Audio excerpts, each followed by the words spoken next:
Opening game in this series, and for Wade Miley, it was a tough start. He lasted just an inning and 2/3 and was charged with 7 earned runs. And following the game, Buck Showalter talked about how that early 7-run deficit really had an impact on the entire team. It really puts a lot of things mentally with the team on your heels there, and some long innings of these day games. It really makes it tough to come back. Their pitcher pitched well, but we certainly didn't do a whole lot offensively. And, Jim, for the Orioles, it was a 10th start this year of less than 3 innings. And as Buck alluded to, when you fall behind by that many, even as powerful as the Orioles lineup is, it's a difficult climb. Yeah, obviously, and we talked about this yesterday, Wade Miley didn't want to pitch the way he didn't want to be wild, didn't want to get into all those hitters' counts. And to Milwaukee's credit, again, they have the 5th best offense in the National League. They took advantage of that, used the whole field. Didn't hit any home runs, but it got them, an early 7-run lead and then an 8-run lead with the kind of the kamikaze rundown play and all that. But I ran into Adam Jones on the bench early doing some running, and he said, boy, those are the tough games because you're kind of back on your heels, the visits to the mounds, and then I think what Buck was alluding to, the emotional part of it is you like to have your hitters as a starting pitcher think that every bat means something. And yesterday, obviously, you still got to make 27 outs or they have to get those, but you want them to be really engaged, and I think it's very hard to keep your ball club engaged as a starting pitcher when you have big innings. So the Orioles look today, of course, in baseball, you're only as good as your next day starter. Kevin Gausman was outstanding on Sunday.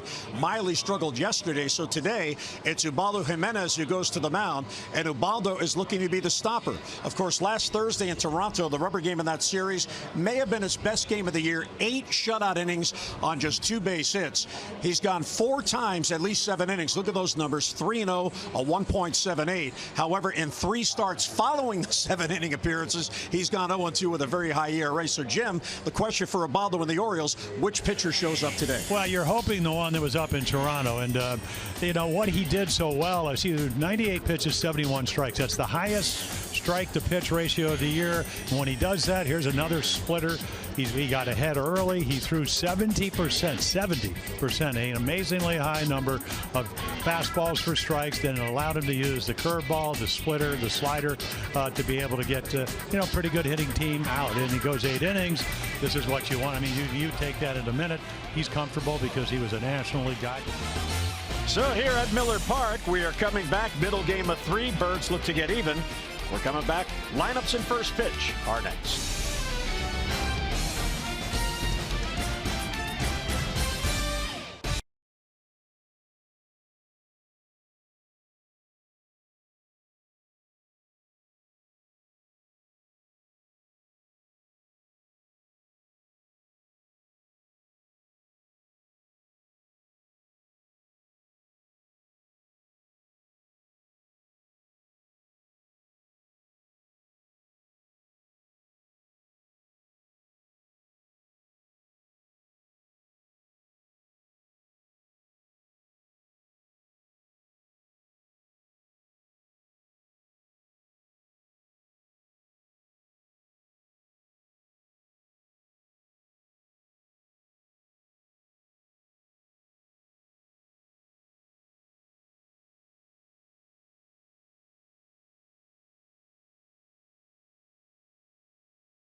Orioles baseball on Masson is brought to you by Southwest. Yes to low fares with nothing to hide. That's transparency. And by Ocean City. Put your vacation days to good use in Ocean City. Book now at OCOcean.com. A lot of tailgating here on this 4th of July. Our BGE Home game time temperature. BGE Home is Baltimore's home team for heating, cooling, plumbing, and electrical. Why would you call anyone else? 73 degrees, winds out of the east-northeast at 10. Mostly sunny skies, and 68% is the humidity. So the O's look to get even in this series. And here's the Orioles lineup brought to you by Southwest. Yes to low fares with nothing to hide. That's transparency. Smith's, Machado, and Scope with Jones in the cleanup spot, then Trumbo and Mancini. Mancini, big numbers on the road this year. 7 home runs and 22 RBIs. Caleb Joseph will catch, then Giannis and Ubaldo. Take a look at 28-year-old Jimmy Nelson, former number 2 draft choice. Well, full Nelson. He's really been on his game. He's 4-1 in his last 5 decisions. Again, he is a strikeout man. 10 or more strikeouts in 4 out of his last 7 games. Averages a little bit over 1 an inning. And then again, reverse course. He started out 0-3 here at home, and then since he's 3-0 with a 1.20 ERA, which is where he's pitching Miller Park. He's got a fastball, slider, curveball, and very rarely he throws the changeup. And again, he's a strikeout guy with the ability to pitch up in the zone once he gets ahead. Seth Smith gets ahead 1-0. And a bouncer foul. Yeah, 2-seamer, 4-seamer. So again, you can get back into counts with a 2-seam fastball like that. And we talked about the shadows yesterday, the 110 game, a little bit different. The pitcher and the hitter are, in the same light variant, so to speak.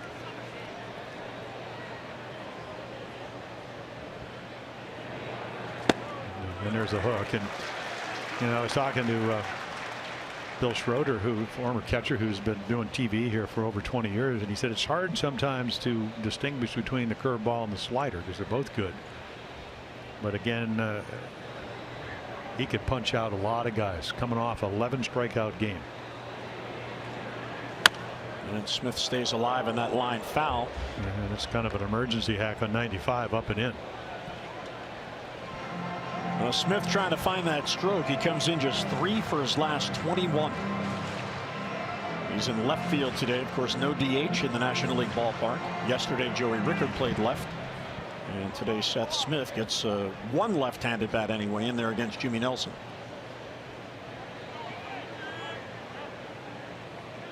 And the 1-2 is swung on and foul. Yeah, although, Jim, when you look at Nelson, he's actually a reverse split guy.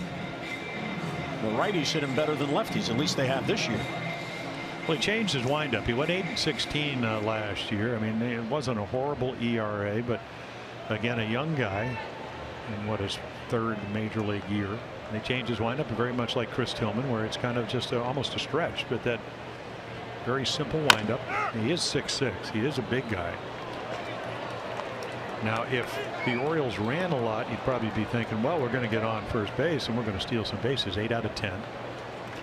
Another thing he's done real well. We'll see if that comes into play. I mean, the batting average, when the league average is what, about 256 runners in scoring position number, he's 205.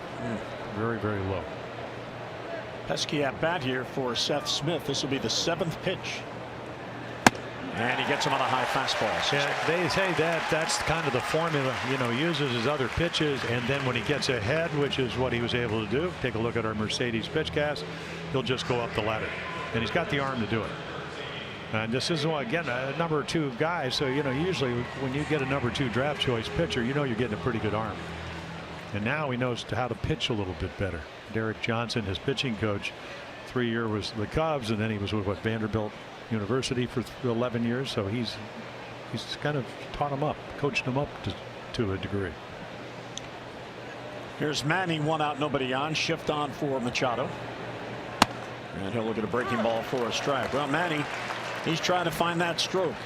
He comes in his last 7 games, just 2 for his last 27. That is a .074 batting average in those games. 1 home run and 3 ribbies. Well, his stroke's right center field, and to get him on that same page, I think, has been the difficulty. When he hurt his wrist and he took some time off, came back in Chicago, about 3 weeks ago. Boy, his first 2 hits right center field, ground balls to right field. That's where his strength is. Popped up near the plate. Stephen Vogt. He throws the mask, makes the play, and 2 men down. Yeah, take a look at their defense. Most errors in the National League. You would never have known it from yesterday. Perez, Broxton, and Santana. We saw Perez come in for Shaw, who got hit by a pitch. Shaw's back in the lineup. Arcia, Villar. We get to see Eric Thames, who had the great, 21 home runs, great month of April. And then Stephen Vogt, we know him coming over after being on the last 2 All-Star teams for the Oakland A's. And there's Orlando Arcia at shortstop. He is a highlight film almost daily. So 2 quick outs, and there's strike 1 to Jonathan Schoop. Yeah, with a bat lately, though. As good a defensive guy. Everybody's talking about Orlando Arcia as one. He's the hottest hitter in the National League. And it's outside. 1-1 the count on Schoop. Comes in at 294. 16 home runs for the Orioles All-Star and 51 RBIs to top the club. He has had a very consistent season from opening day. And a swing and a miss. It's kind of amazing when you look at what Craig Counsell of the Brewers is able to do. He spot starts Brent Suter. They get him early runs. He throws what, maybe topped out at 87. Change speeds, change ups, curve balls, and now you got a guy that can get you out with about as good a curve ball as you're going to see, and then 95 or so. That's maybe a little bit of a slider. Nelson thought he had strike 3, started walking off. Gabe Morales disagreed. Of course, Gabe's opinion matters a little more. Home plate umpire. Whereas on the Stars and Stripes umpire's mask here today. Now 2-2 on Schoop, 2 outs and the base is empty. And he got him. Fastball at 95 down and in. O's go 3 up, 3 down. We head to the bottom of the first. Ubaldo goes to work for the O's.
Milwaukee comes to bat in the bottom of the first, and a lot of O's fans here at Miller Park. Here's the Brewers lineup for today. Villar, Thames, and Santana with Travis Shaw, who was hit by a pitch yesterday, back in the lineup. Big time numbers here in this home ballpark, including 33 RBIs. Perez, Vogt, and Broxton with Arcia at short, and the pitcher Jimmy Nelson batting ninth. I'll take a look at the keys to the game. Well played against Sam, and I know you know being a movie buff like you are, Jim Casablanca. Humphrey Bogart, that's what he told the piano player. Well, that's what they want from the ball, to do what you did up in Toronto, where he was magnificent. And then Miller time, 3 starts, 1.29 ERA here, so comfortable. And then command, not velocity. Again, his average fastballs maybe 90 when he throws a 4-seamer, 91, but can he throw strike 1, which he just did, and then you take your chances. And 1-1, the off-speed pitch misses inside. You talked about Jonathan Villar. He was one of the guys left out yesterday. Started the game off with a line drive, and everybody else got hits. Not him. Yeah, I thought we might see Eric Sogard, who's played really well for him. And But again, I think this could be the fact that Villar last year led the National League in stolen bases, and it's going to be a track meet if a lot of these guys get on, because they can all run. Real good splitter. Yeah. And it's even better if you'll chase it. So again, a lot of disciplined hitters will take that pitch, especially in the American League. You know, the Red Sox, the Yankees, but he chases it, gets him back into the count. Check swinging a high fastball. They appeal to third. He went. Oh, there's a good start for Ubaldo. Gary Yeah. Cederstrom said he did not check. Yeah, I think Villar, I don't know if he's buying into this. Take a look, and I didn't think he swung. But it plays very well, and he's going to point because he thinks he didn't swing, but they get the call, and the Orioles are off to a good start. Yeah, just imagine you're the third base umpire. You're looking right from sun into the shade. So not a good view for him either. Eric Thames takes outside. Yeah, there's Gary Cederstrom. He is the crew chief of this crew. He had the plate yesterday, so he's in the sunshine. Upstairs, 2-0. Now look at those numbers. 11 of those home runs in the month of April, with 19 of those RBIs. Great start after coming back from Korea.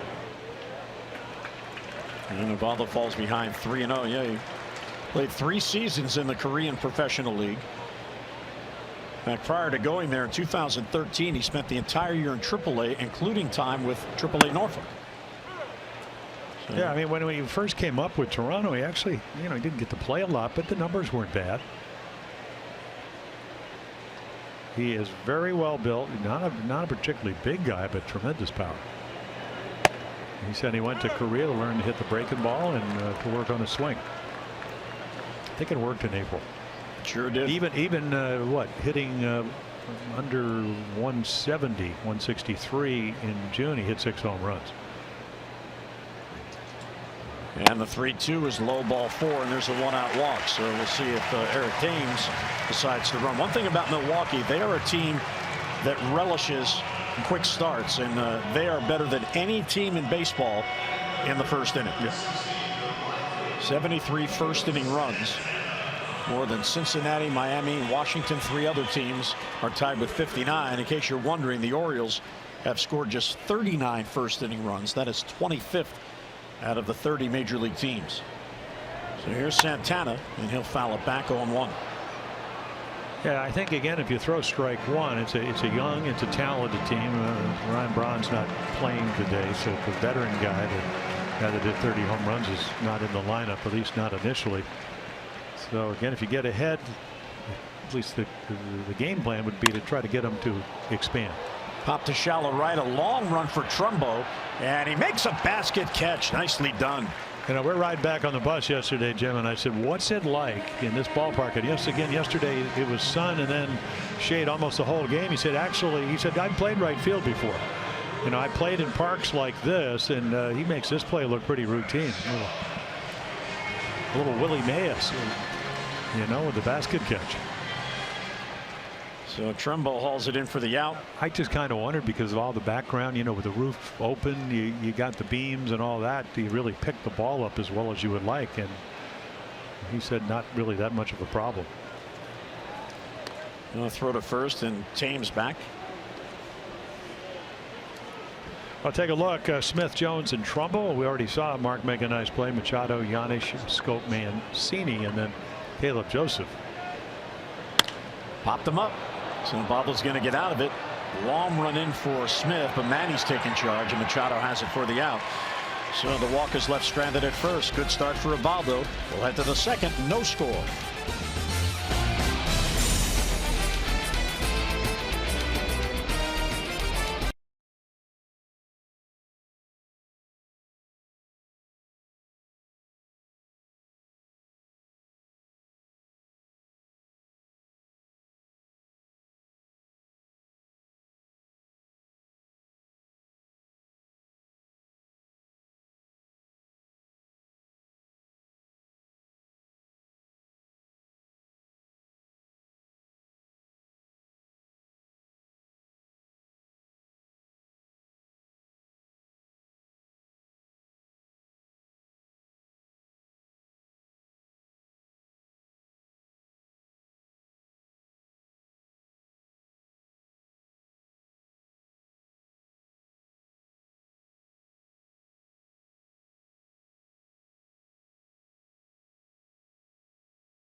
Independence Day is being brought to you by DynCorp International. We've served today for a better tomorrow.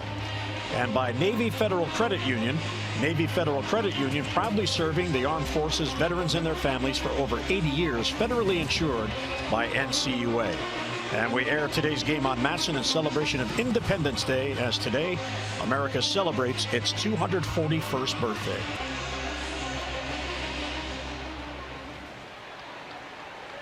Well, he got an autograph on his hat.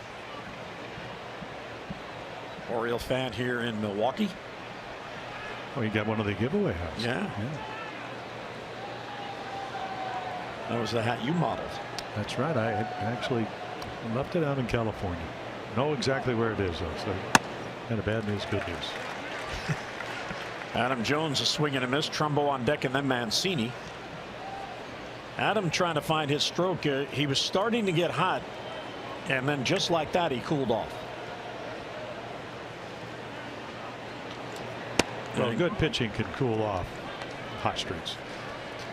You know, it's funny, when he was out running in the outfield today, he came in and he was talking about Brent Suter, who pitched very well for him. A spot start, started in the minor leagues and then out of the bullpen here, and a couple of spot starts.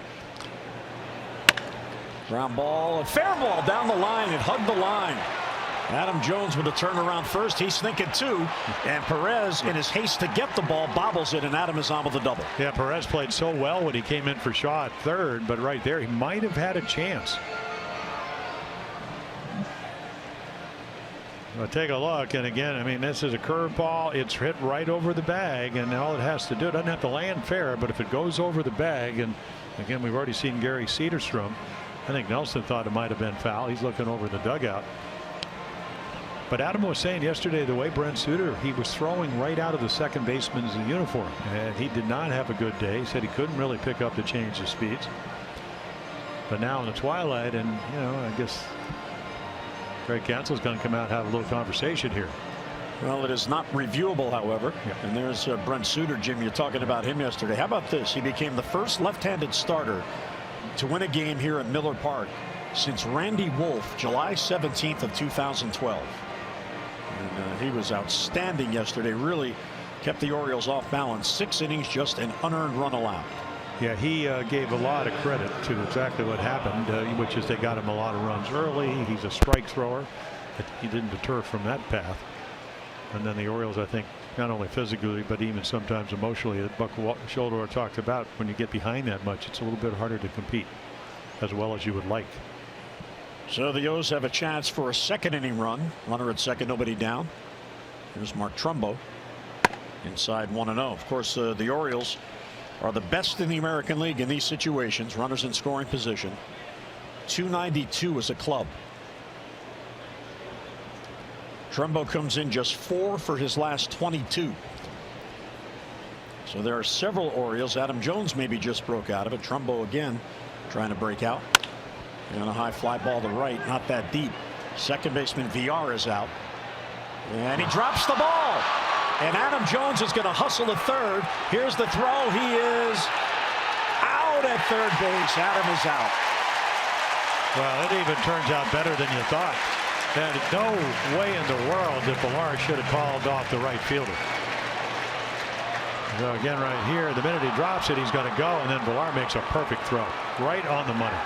And all Shaw's got to do, I don't know if he tagged him the first time, but he certainly tries to get him the second time, and it looks like the call's on the second thing, so you would think this play might be reviewable.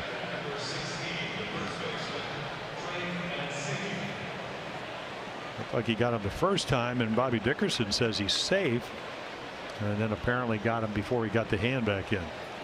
Well, no movement from Buck on the bench to request a challenge. So instead of the runner at second, Trumbo's at first now with 1 down. Here's Mancini. And there's a double play ball. VR. Arcia back to first, double play, and that ends the inning quickly. So the leadoff double, but the Orioles are done in the second. Bottom of the second coming up, no score.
Wilson Harvey of Glen Burnie has won $500 for being selected and will win $500 more for every Orioles home run hit in the game today.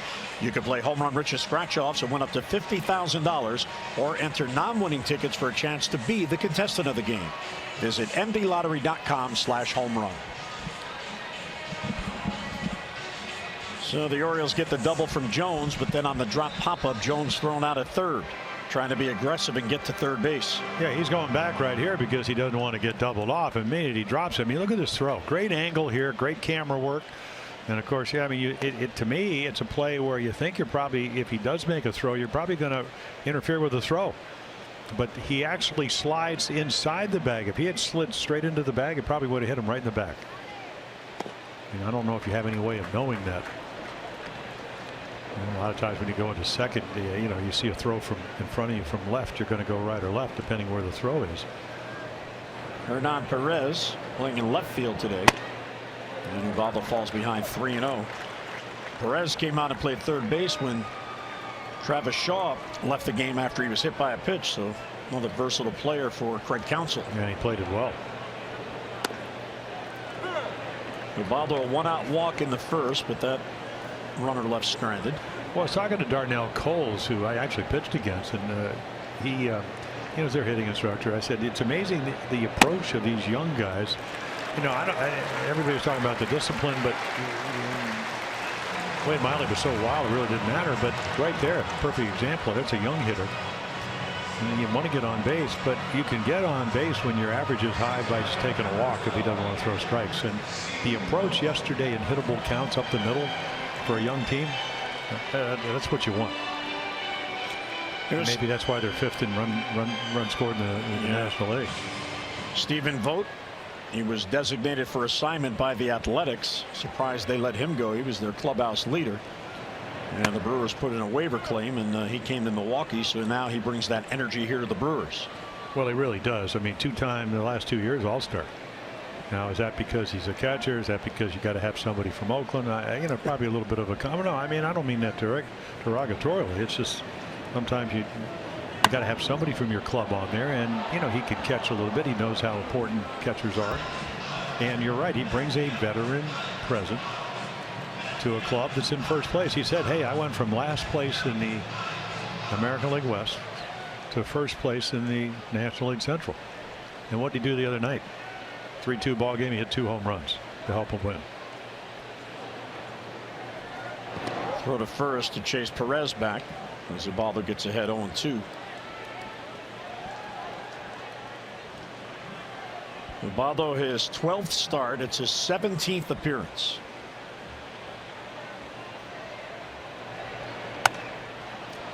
And Ubaldo coming off of the tremendous game in Toronto last Thursday. He had lost his prior start at Tampa Bay when he was knocked out in the 3rd inning, allowed 9 earned runs. But the start before that, he beat St. Louis, allowing only 2 runs over 7 innings. He's ahead of Stephen Vogt 0-2. And the pitch just missed inside. Ubaldo, since rejoining the rotation in those 3 starts, 2-1. And forget the ERA because he gave up 9 runs in one of those starts. 9 of the 11 runs in the loss.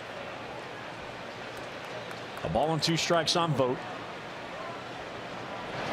Well, for Steven, you know, again, he can hit home runs, but he can also pull the ball. So anytime, and it's a little harder to do here with 2 strikes, but you're always trying to play that game. If you're pitching, what can I throw to him that he's not going to be able to hit a ball, a routine grounder into right field? Because if he does, and the way Perez can run is going to be first and third, and that's how you score runs.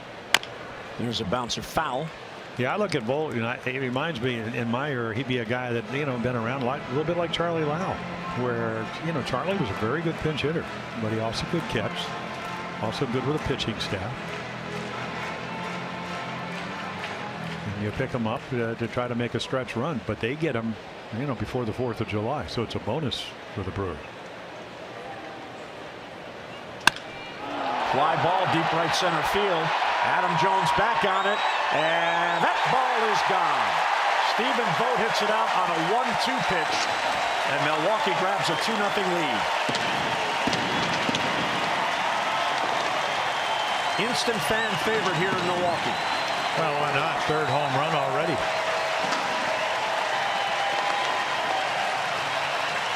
Yeah, you can change uniforms, but you can't change the stroke. Buck Showalter kind of shaking his head because of the count. 1 and 2. You don't want to throw it here. I mean, ends up throwing it right down the middle at 92, and very hittable. And it sails out of here. Got a little bit of room out there, but the way everything's going now, we were talking, he goes, well, I knew I was going to get traded. It was just a matter of time. Josh Fegley and Bruce Maxwell hitting over 300. There's a bunt. It's a pretty good one. Ubaldo has to hurry. Can't hit him. There's the speed of Keon Broxton in a bunt single here with nobody down. Well, not only did he do it, Jim, I mean, you can't bunt it any better than that.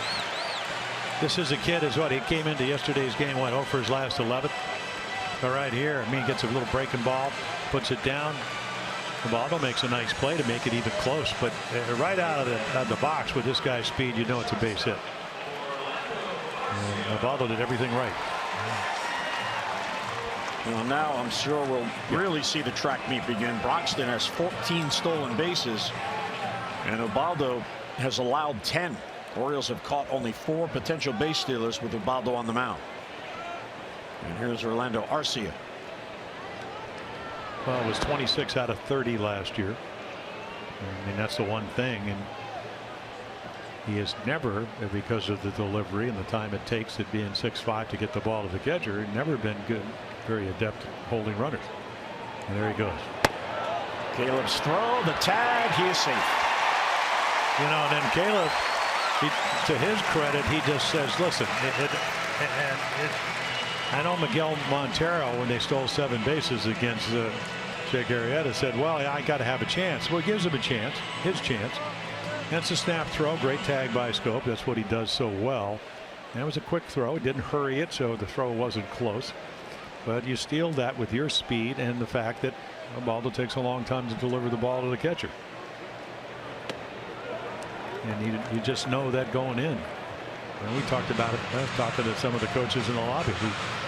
They know, and they still know, that you got to keep the appropriate guys off. And on this ball club, because almost everybody runs, there's a bunch of guys that's going to steal bases to get on this afternoon.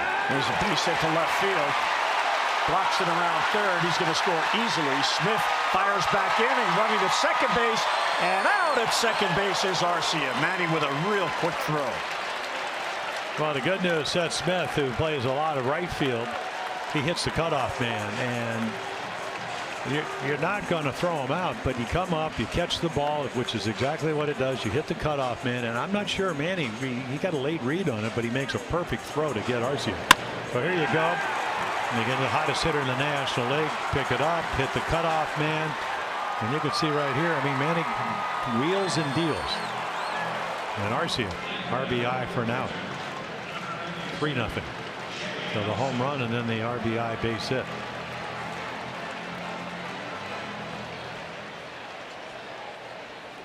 Baldo goes to work on the pitcher, Jimmy Nelson. This is low, ball 1.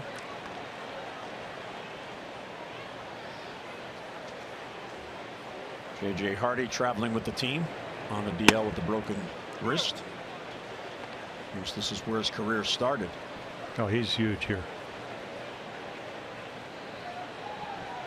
Certainly would like to be playing.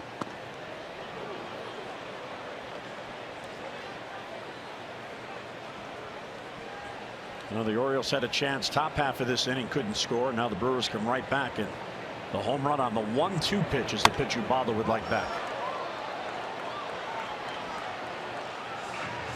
Well, he was able in Toronto when he got into those counts to use the other pitches.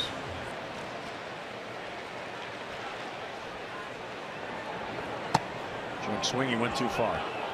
Balled out by Morales. Caleb Joseph forgot him in the outs there, where he started walking back to the bench and then realized, wait, that's only 2. Well, nice try, Caleb, but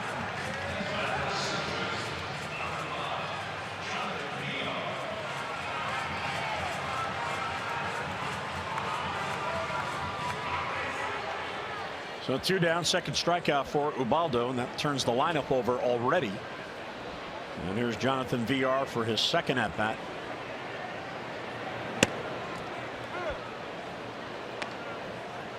VR struck out leading off in the bottom of the first. Yeah, on a check swing he didn't think he swung at. You can see that 28% on base percentage for a guy that led the National League in stolen bases. Craig Counsell was talking about, he said, you know, he's trying to, and as a young hitter, to impress on him. It's just the fact that if you get on. If you get on, and even if you don't steal, the threat of you stealing makes the pitcher change his whole tempo. And he gets a splitter in there and a swing and a miss. That was a real good pitch by Ubaldo, but Milwaukee explodes for 3. We're through 2. Milwaukee in front.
To look forward to Miller time later in today's game, brought to you by Miller Lite.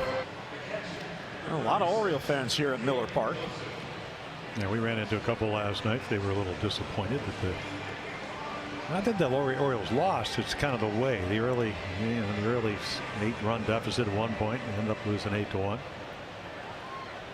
Oh, great! I mean, it's a great city. Yeah. I mean, great baseball town, always has been. Yeah, I saw quite a few Oriole fans. I had to run an errand when we got back to the hotel yesterday, and I saw 15-20 Oriole fans on my walk. Here's ball 1 to Caleb Joseph, Giannis on deck, and then Ubaldo. So Nelson given an early lead, 3-0. Well, he's won 4 of the last 5 decisions, and they got him 9, 6, 8, and 11 in the wins. So he's pitching well. They're scoring a lot of runs, and they're getting a lot of those runs early. You know, his last game was 11-3 game at Cincinnati, which is not an easy place to pitch. Only gave up a couple of runs.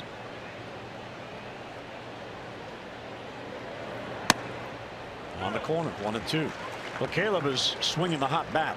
He's got a 4-game hitting streak, and he's 9 for 14 in those 4 games. And he's used the whole field. One of them was a home run, and he got 3 hits the other day, 2 of them the opposite field. And it goes down on strikes. You know, there's the slider, and it can be in the upper 80s. Curveball a little bit slower, and again, you know, talking to the hitters have been, because of this is kind of like twilight. I said, can you really pick the ball up? Yeah, Mark Trumbo said probably fastball a little bit more than the breaking ball, and that was a breaking ball. And he didn't get a good read on it. Nelson has averaged 9.5 strikeouts per game per 9 innings. And strike 1 to Paul Giannis. I think just the fact that you're a relatively young pitcher, and is that when you need to strike out people, you can do it. And he'll learn that, and it looks like he already has. You know, again, you let your stuff play. You throw strikes. He's got a 2-seamer, 4-seamer. We've seen that, and there's a difference of about 2-3 mile per hour difference. So a very confident pitcher at this point in the season, and with Chase Anderson at 6-2 down with the oblique pull, he's been a big part of their success this year. Not a count on strikes. Well, there's 95. So 93 two-seamer for a strike. Get ahead. Throw him a slider. Get to strike 2. And here's try to hit this little extra. And it's got a very basic windup. He's a big guy, like I said, at 6'6".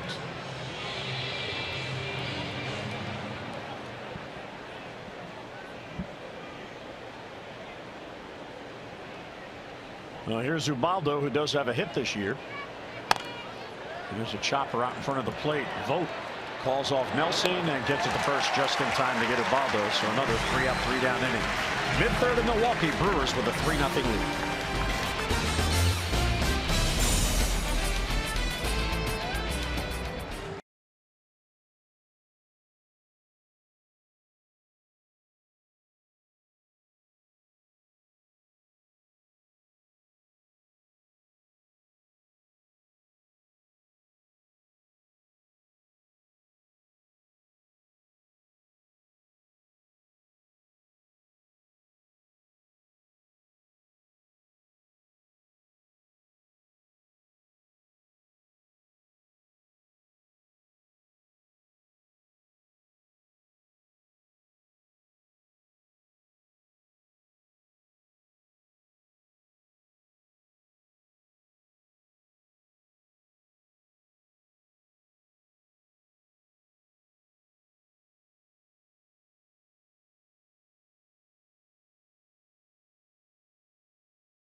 Through the 16th as the first series following the All-Star break, and for each game fans are encouraged to bring any non-perishable food items and cash donations to the park to benefit the Maryland Food Bank. It's part of the 31st annual Orioles Reach Food and Funds Drive presented by Masson, WJTV, and Pompey In Brands.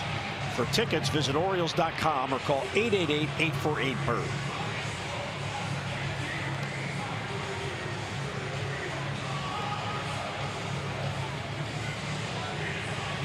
So O's fans hoping for Ubaldo to settle down and get their team back in the game. Looked promising when Jones doubled leading off the second, but then he was out trying to go to third after the VR botch pop-up.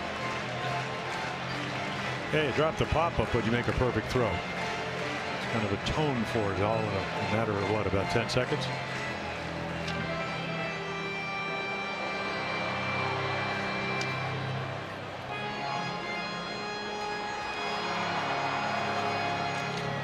Here's Eric Thames for his second at-bat. Drew a walk his first at-bat. First ball swinging, pops it up. Long run for Seth Smith, battling the sun. And he's got it in foul territory. Nicely done. He stayed with it. Yeah, kind of wondering when the wall was going to come into play. Well, leaving early, and this has plagued the Orioles all year. Most starts of 4 innings or less. Orioles third most with 18. And yesterday, they added to their totals most starts of less than 3 innings, as Wade Miley just went 1 2/3. Second most in the major leagues and the most in the American League with 10. And that puts a burden on the bullpen and led to a player move today. Yeah, well, it really does. And you know, it's one thing to have an ERA up there with the Twins. You know, the Orioles at least the starters at 5.65. But again, when you don't pitch, and again, it's not that Wade doesn't want to be better. I mean, talking to some of the players, he was looking at film for an hour and a half after the game. But again, it's just the inconsistency of the starting staff puts pressure on everybody involved, whether it's the bullpen, whether it's defensive players. You know, countless meetings going back and forth from the catcher, pitching changes. It's not the way you want to play winning baseball, and that's why the Orioles aren't winning. They need to change that. And there's a 4-pitch walk with 1 down. Third walk allowed by Ubaldo. He's allowed a walk in each of the first 3 innings. Hey fans, remember anytime the O's score 4 runs or more, you win free McDonald's Chicken McNuggets. Download McDonald's app today, available at Baltimore area McDonald's. So runner on at first with 1 down, another stolen base threat. Yeah, 8 out of 11 for Domingo Santana. Travis Shaw takes low, so Ubaldo does not have the command he had Thursday. He's already walked 3. He walked 1 in the last 8 innings.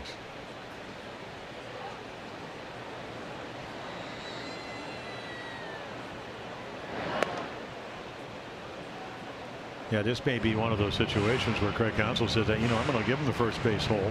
I got a guy like Shaw. We saw last night. He pulled a single down the right field line for an RBI. I mean, hitting 325 with runners in scoring position, but leave the hole open till you maybe get another out and then let him run. Or you have an option you can steal because you're going to pretty much have a good chance of making it. Orioles have the shift on against Travis Shaw.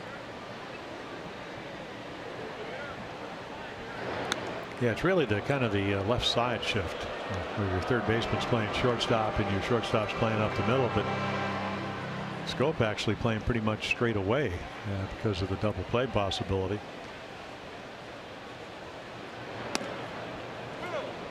1-1 on the strike call. Shaw popped up to Manny down the left field line, his first at bat. Yeah, take a look at, and there is your StatCast powered by AWS. There you go. There's your shift. Not a full-blown shift. Foul ball. Adrian Johnson says foul ball. Yeah, Trey Mancini trying to get it before it did go foul, but it was in foul territory.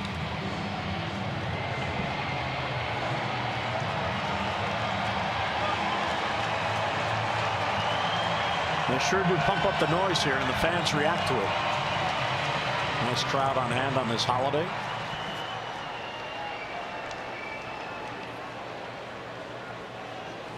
And 1-2 on Shaw with Domingo Santana at first and 1 down. Fouls off the splitter. Think the Red Sox would like to have him back, Travis Shaw? Well, they just thought that Sandoval would apparently. I mean, he made a big investment. What, over $95 million, somewhere in that range. I hope he's going to come back and play, and he hasn't played well. Devin Marrero. I mean, they've tried a bunch of guys over at third. Marrero's played well. Look at that. Hit it against the shift. Boy, he hit it where it was pitched. And I don't think, and Shaw can do that. I mean, that's why he's almost close to 300. He did it early on with the Red Sox. He hit, 16 home runs last year, 71 RBIs. He could hit lefties. That was just like playing Pepper. Gave him something to hit. Nobody playing over there, and ping it into left field.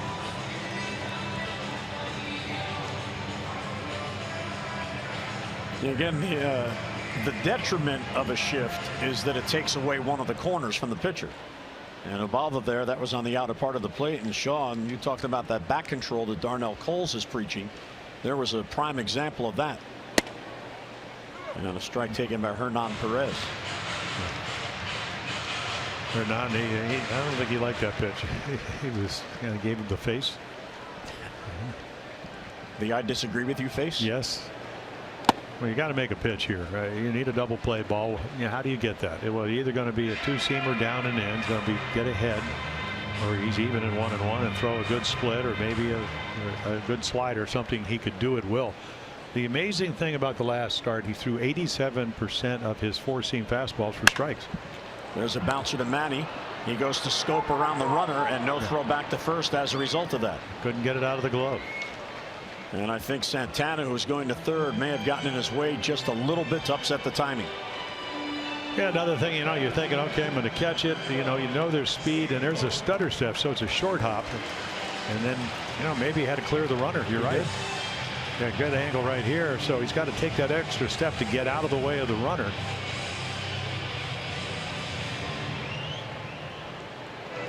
If he had to do it over, he maybe should have just tagged him. If he didn't feel like he was going to get two, but His initial thought was 5-4-3 to end the inning. Yeah, I think when he originally caught it, he figured I will turn 2, and then didn't realize the runner was there. There's Stephen Vogt, 2-run home run in the second on a 1-2 pitch. A little high, 1-0.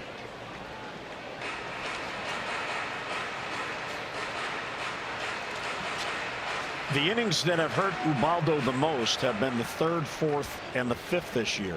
Although here today he allowed a 3-run spot in the second inning. Strike on the corner, 1-1.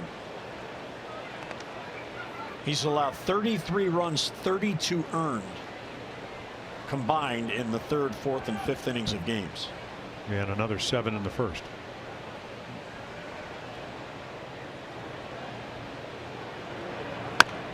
Fouled off, 1-2. Well, again, it's not a dig at him because obviously he's not pitching as well as he would like or the Orioles would like. But when your ERA comes in at around 6.5 runs a game, you have to kind of have those numbers there. You're just hoping that, and again, this game is certainly not out of reach, that you build on from start to start, something that we've seen him do after he struggled. Runner goes from first, swinging a ground ball, weakly hit the scope. Jonathan will get the hustling vote, and that will end the inning. We're through 3, Milwaukee in front. To all our military personnel, happy 4th of July. Thank you so much for serving and protecting the freedom of this country.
Is brought to you by the all-wheel drive RAV4. Toyota, what drives you?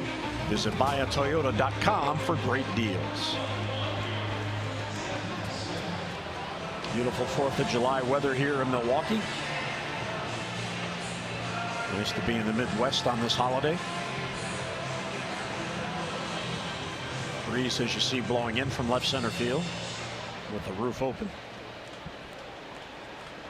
Hey, those fans have the Stars and Stripes hats.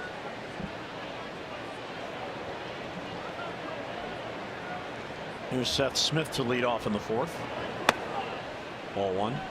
Yeah, it's a lot better to be here than when we used to have to come here to open the season in April. And they'd sweep the snow off the bleachers in center field.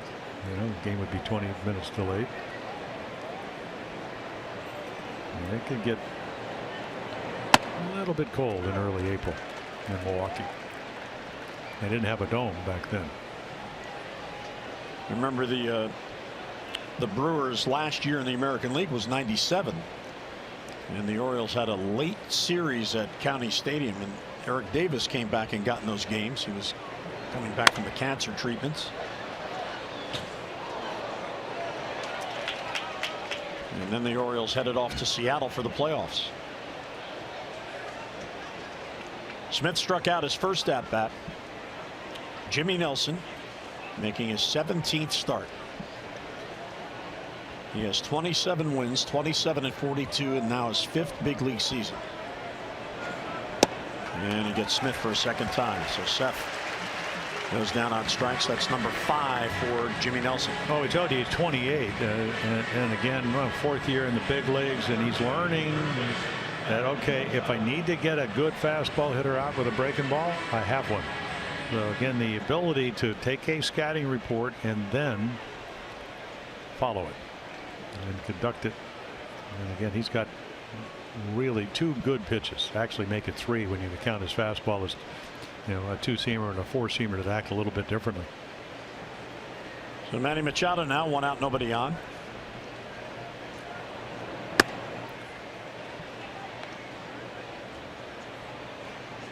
Manny popped up to the catcher Stephen Vogt in foul territory his first at bat. Yeah, the Orioles need to disturb this comfort zone that he's in. And there's the 2-seamer with a little bit of sink. You get one you can strike people out with, the 4-seamer, and then the 2-seamer you hope to get ground balls. Manny has just 1 home run in his last 12 games. Hit that Sunday at Camden Yards, that line drive that carried out to left field. It's it by him, 1-2. Yeah, he got Alex Cobb to get a 92-mile-per-hour fastball in the middle of the inside middle when he was trying to go down and away. And Nelson's stuff a lot better than Alex Cobb. In fact, he's more of a power pitcher. Chopped foul. Jimmy Nelson, he's out of Niceville, Florida, which is up in the Panhandle. Another native of that town, Tony Sipp. Really? Left-handed reliever. With Houston. Used to be with Cleveland.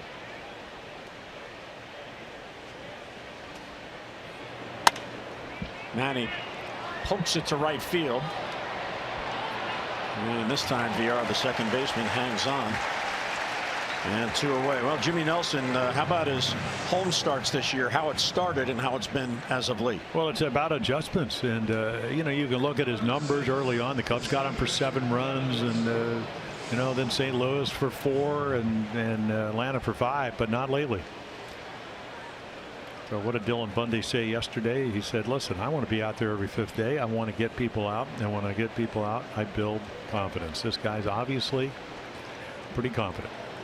He's pitching well. He's got great stuff. He's got good command. He's playing for a first-place team. You know, again, what they were at this time last year, 38-47. This year, they're 45-40. And when he pitches, they get him a bunch of runs, and he helps them out by doing his part. Quickly ahead of Jonathan, 0-2. That was a real good-looking breaking ball there.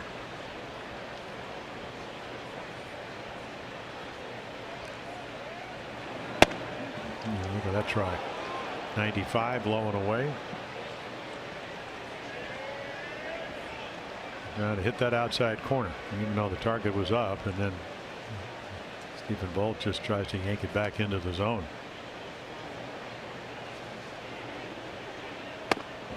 And Jonathan down on strikes. So 6 Ks through 4 innings. Jimmy Nelson in command at Miller Park.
Baseball on Masson is brought to you by PNC Bank, for the achiever in you, and by Navy Federal, proudly serving the armed forces and their families for over 80 years, federally insured by NCUA.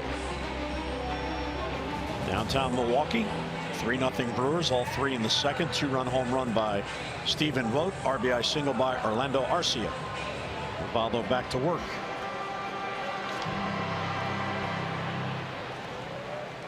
And here is Broxton, who got on a bunt single, stole a base, and scored a run his first at bat. Well, heads up play for a young player. And again, the batting average has been going down. Of course, he can hit home runs. He can steal bases. I'm sure Alec Asher, who just recently got sent down, was looking forward to this series because he's friends with Keon Broxton from Lakeland, Florida. They went to the same high school.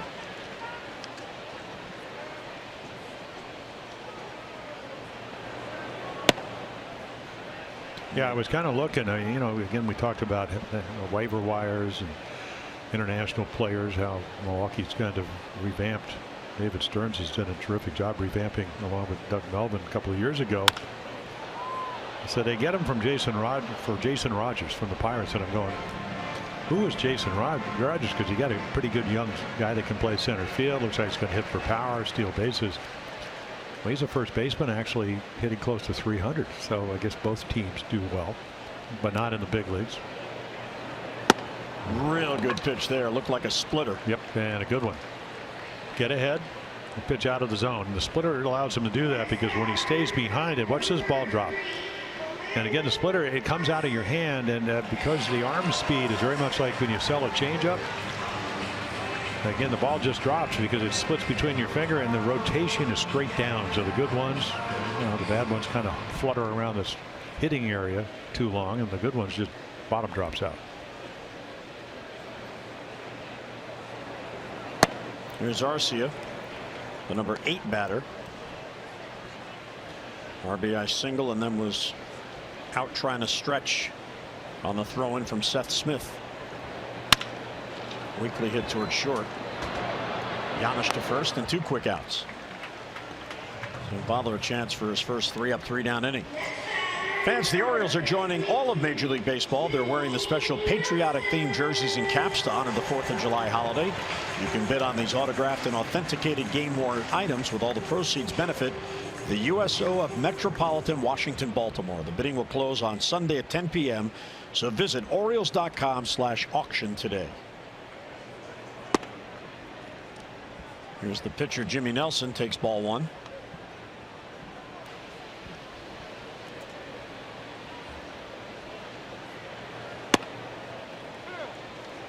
Ubaldo now has 4 strikeouts. He has walked 3, and one of the walks is scored.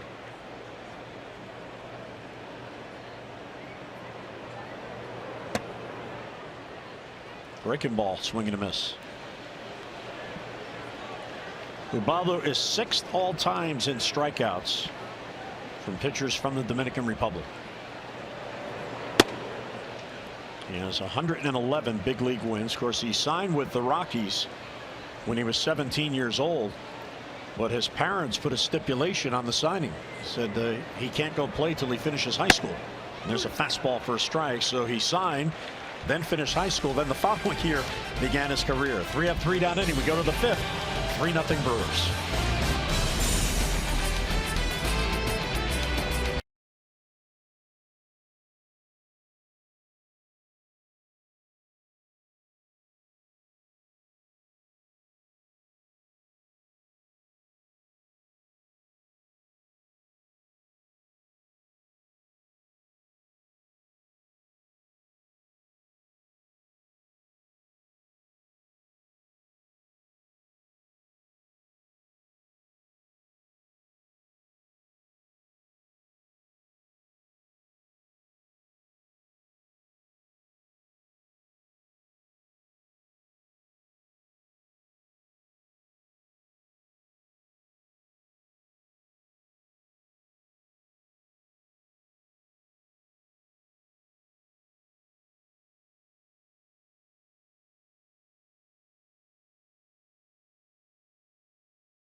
Independence Day is being brought to you by DynCorp International. We serve today for a better tomorrow.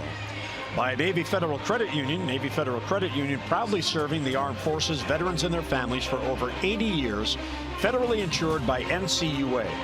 And by USAA Insurance, Banking, and Investments tailored for the military community. Happy 4th of July to all our viewers, and a special thanks to our United States Armed Forces who protect and defend our great nation every day.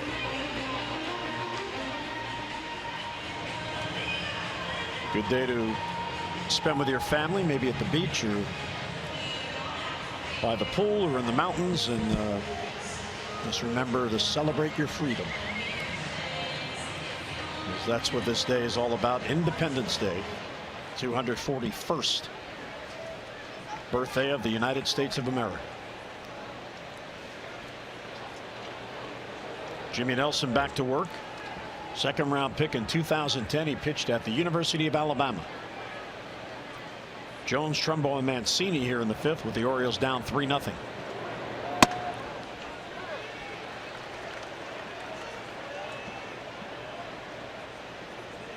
Shadows continue to move over towards left center field.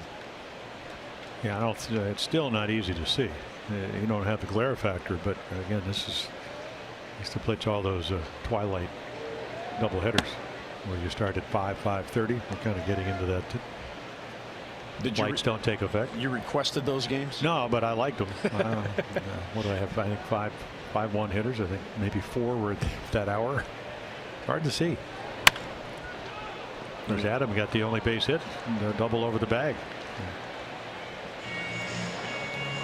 and then gets thrown out at third on a pop-up. It was actually the right base running play. Thought he could make it.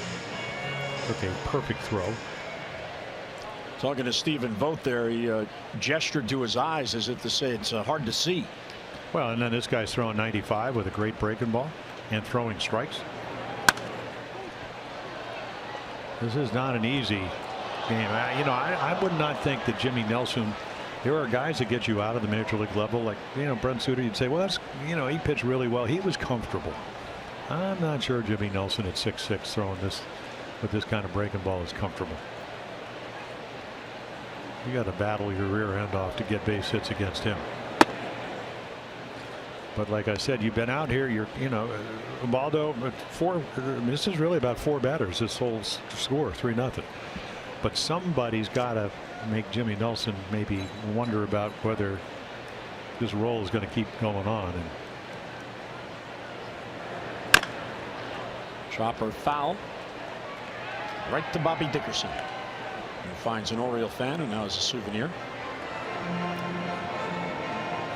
Look at that strike to ball ratio. Again, I mean, he's throwing strikes. The Orioles are a very aggressive ball club. They don't walk a lot. They do strike out a lot.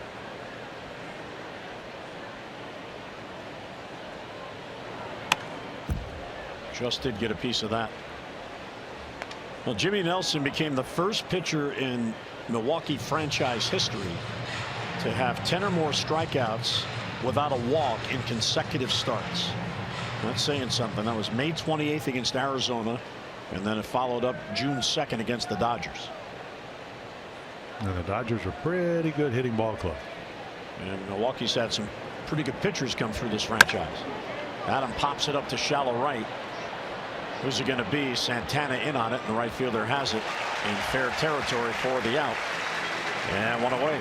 Let's get a look at our PNC minor league report. PNC for the Achiever and you. We may as well make this the Austin Hayes feature. Well, yeah, I mean, it seems like just a couple of days ago he was on there. Look at these numbers. So you go from high A to double A, and you hit better. Yeah. Well, organizational player of the month. So he just passed his year anniversary as a pro, and he is very much on the radar.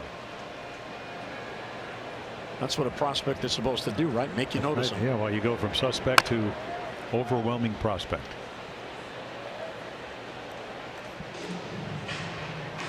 And there's that two-seamer that Mark Trumbo hits right down on his foot.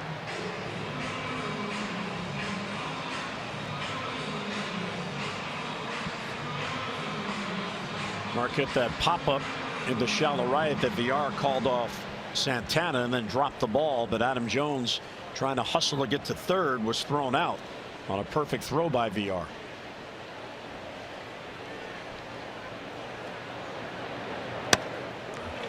Yeah, there's the slider that you don't pick up. Yeah, it's funny. Santana caught the first out off the bat of Adam Jones, and he was laughing because it was the first ball that Villar let him catch. I mean, Villar got great speed. He's way over on the shift, the Trumbo. Here's a base hit. Yeah, well, there's one of the first hittable pitches that Jimmy Nelson, and he cooperates. It's not a good two-strike pitch. It's a hanging slider, and Mark Trumbo says, "Thank you very much." And he doesn't miss it. You know, he just missed the good one by about maybe 18 inches, and this one, just like he did yesterday, right center. This one he hits the left center, right off the end of the bat. Yeah, but again, I mean, he just jumped at it. Got a hittable pitch. Not too many of those. So the Orioles' second base hit comes with one down here in the fifth and gets Mancini up there.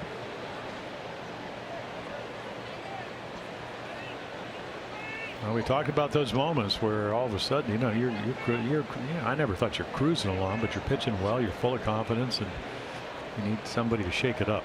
And that could be what Man City did, just, you know, the double up the gap, or, you know, hit a ground ball into right field, which is he's very capable of doing. Well, he certainly spreads the ball around. 14 home runs, 6 to left field, 3 to center field, 5 to right field. It's an amazing amount of opposite field home runs for a young hitter. And there's a base hit up the middle. So Mancini, who snapped out of it yesterday, is a base hit here today, first and second. He had 2 breaking balls in a row. That was a little bit of a curveball that stays up. So again, you go through what, the first 4 and the third innings of very tough pitches to hit, and all of a sudden you get a couple of hittable ones. Well, we invite you to help support the patients and families at the University of Maryland Medical Center by attending a special fundraising event for Shannon's Fund. It'll be held on August 18th at Oriole Park. Ticket packages begin as low as $50, including a game ticket and an exclusive pregame barbecue. For tickets and more information, please visit Orioles.com/Shannon's Fund and come on out and join us as we remember our dear friend Shannon O'Baker. Tying run at the plate. And Caleb takes a strike. Yeah, struck out on a slider down and away the first time. And the other thing, I mean, the batting average at 294 came in at 345 runners in scoring position, which helps that 292 #1 number in the American League with runners in scoring position. But again, remember the guy on the mound is 205, one of the best. It's a very low number.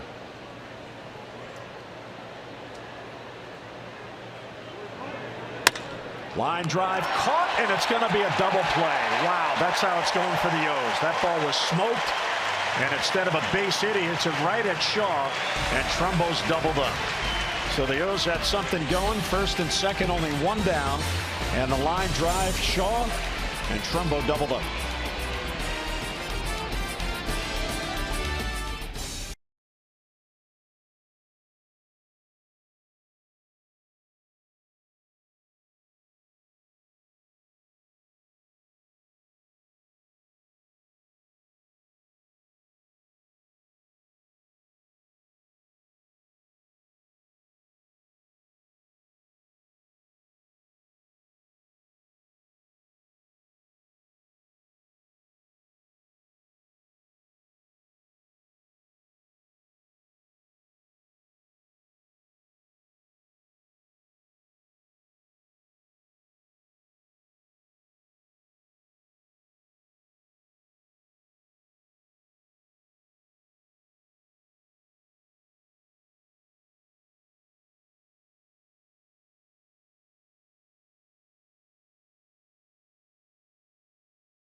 Brought to you by visitannapolis.org. Create your moment at visitannapolis.org. And by Antwerpen Toyota. Get in the game this season with a new Toyota from Antwerpen Toyota. 4th of July 2017 in Milwaukee, Wisconsin. Big crowd on hand. 3-run bottom of the second, the difference in the game. And Orioles had something going there in the 5th. And Caleb lines into a double play. And that's how it's been going for the O's, unfortunately. So here's VR to lead off. His 3rd at bat already in this game. Thames and Santana will follow. So Baldo recovered from the shaky second inning. Yeah. He was helped out by Arcier, thrown out trying to get to second base on the throw in on his base hit when Broxton scored.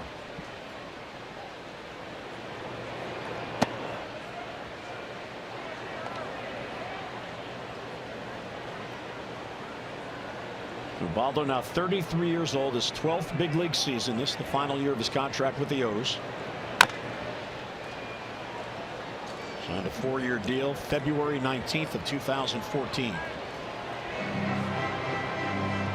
Orioles have quite a few players whose contracts are up. And then a few more after next season. And he got him with a high fastball. So there's the formula, Jim. Get ahead. Yep. Well, again, and then he makes a good pitch. I mean, the whole 3-run inning was about the 2-run home run by Stephen Vogt on a 1-2 pitch, and he doesn't make that mistake here. Pilar trying to think that already I'm going to get, this is going to give me pitches to hit. I hit 19 home runs last year, so they're pitching him a little bit different this year. And then again, he had some back problems. Roger McDowell looking on, Oriole pitching coach.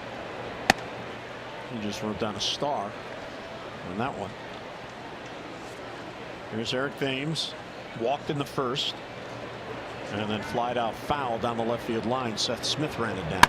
Wow. That ball is crushed. Eric Thames hits it out. There's his 22nd of the year, and it's 4-0 Milwaukee. Yeah, a missile. Well, in Korea, and it's not the big leagues, 37, 47, and 40 home runs. And again, he was all over that high fastball.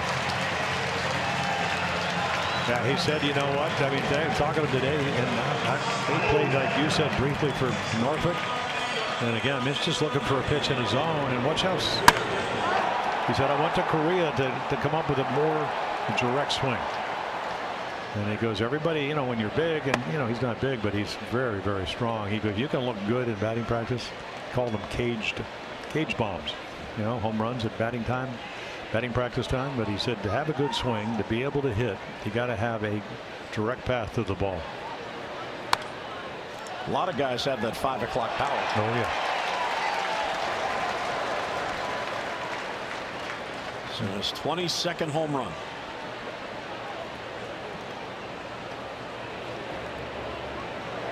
Interesting how this game has gone. There's a called strike 3. 7th K for Ubaldo, 2 down. Each time the Orioles had a rally short circuit, the Brewers come up in their next half inning and score. Well, a real good pitch right here, inside corner or somewhere around there. Yeah, that ball, the edge of the ball. Remember, only the edge has to be on. That's why how you can make a 17-inch plate, close to 21 inches, 22 inches wide. And then if you get some help from the umpire, it doesn't hurt.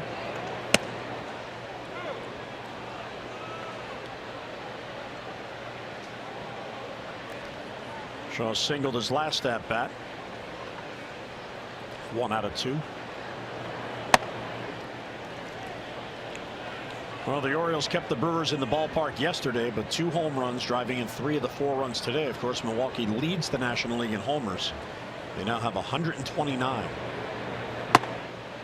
Well, you just think of this club. It's a pretty balanced club. And the starters have pitched well. You were mentioning Zach Davies. There's their skipper, Greg Counsell, in his 3rd full year. But Davies with 9 wins. Chase Anderson with the oblique. He had 6. I saw Suter sub yesterday and pitched very well. And also trying to win his 7th. Right field, back out it is Trumbo. And that ball is gone. It's into the Orioles bullpen. Yeah, you can't throw 90-91 and get into those hitters' counts at 3-1. So Shaw, their most consistent home run and average hitter. When you put the two together for the season, it's number 18.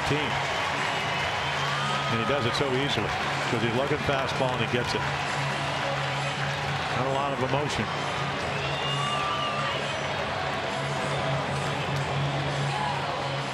Yeah, got hit on the wrist yesterday, had to leave the game, and I mean, very much like the pitch that Thames hits, out over the plate, looking for it, getting it, and not missing it.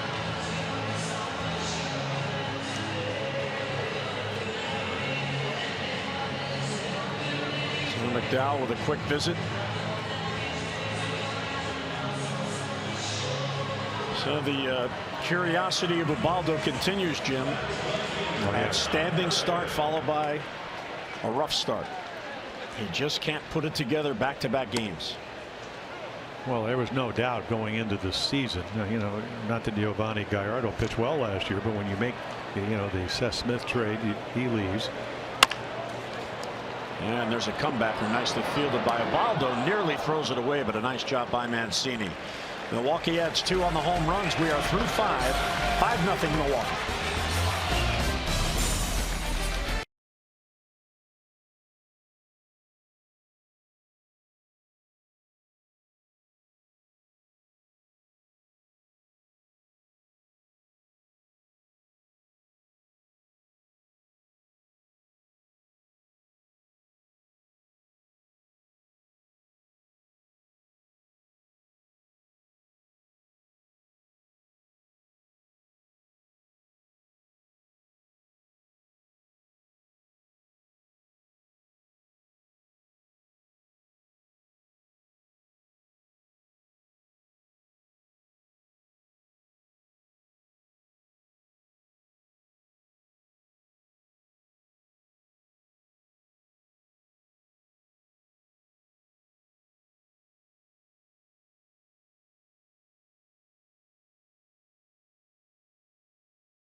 By T-Mobile.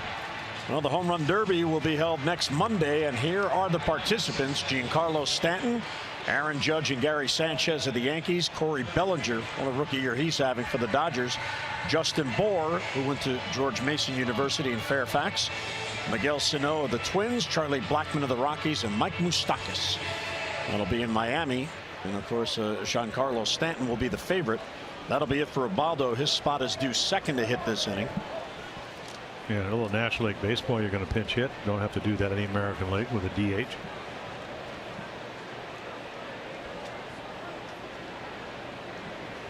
And here's Paul Janisch, and he'll take high.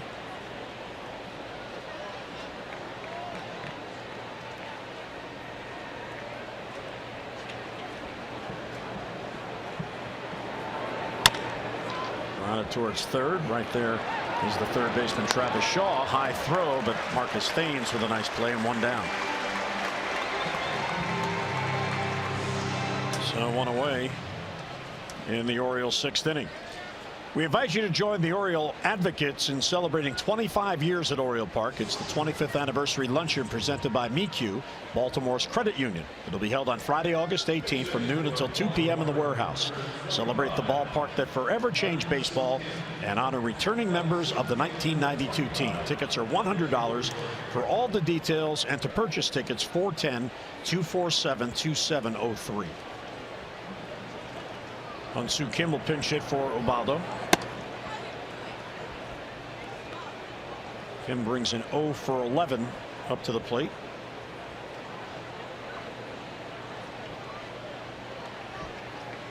It's ahead 1-0.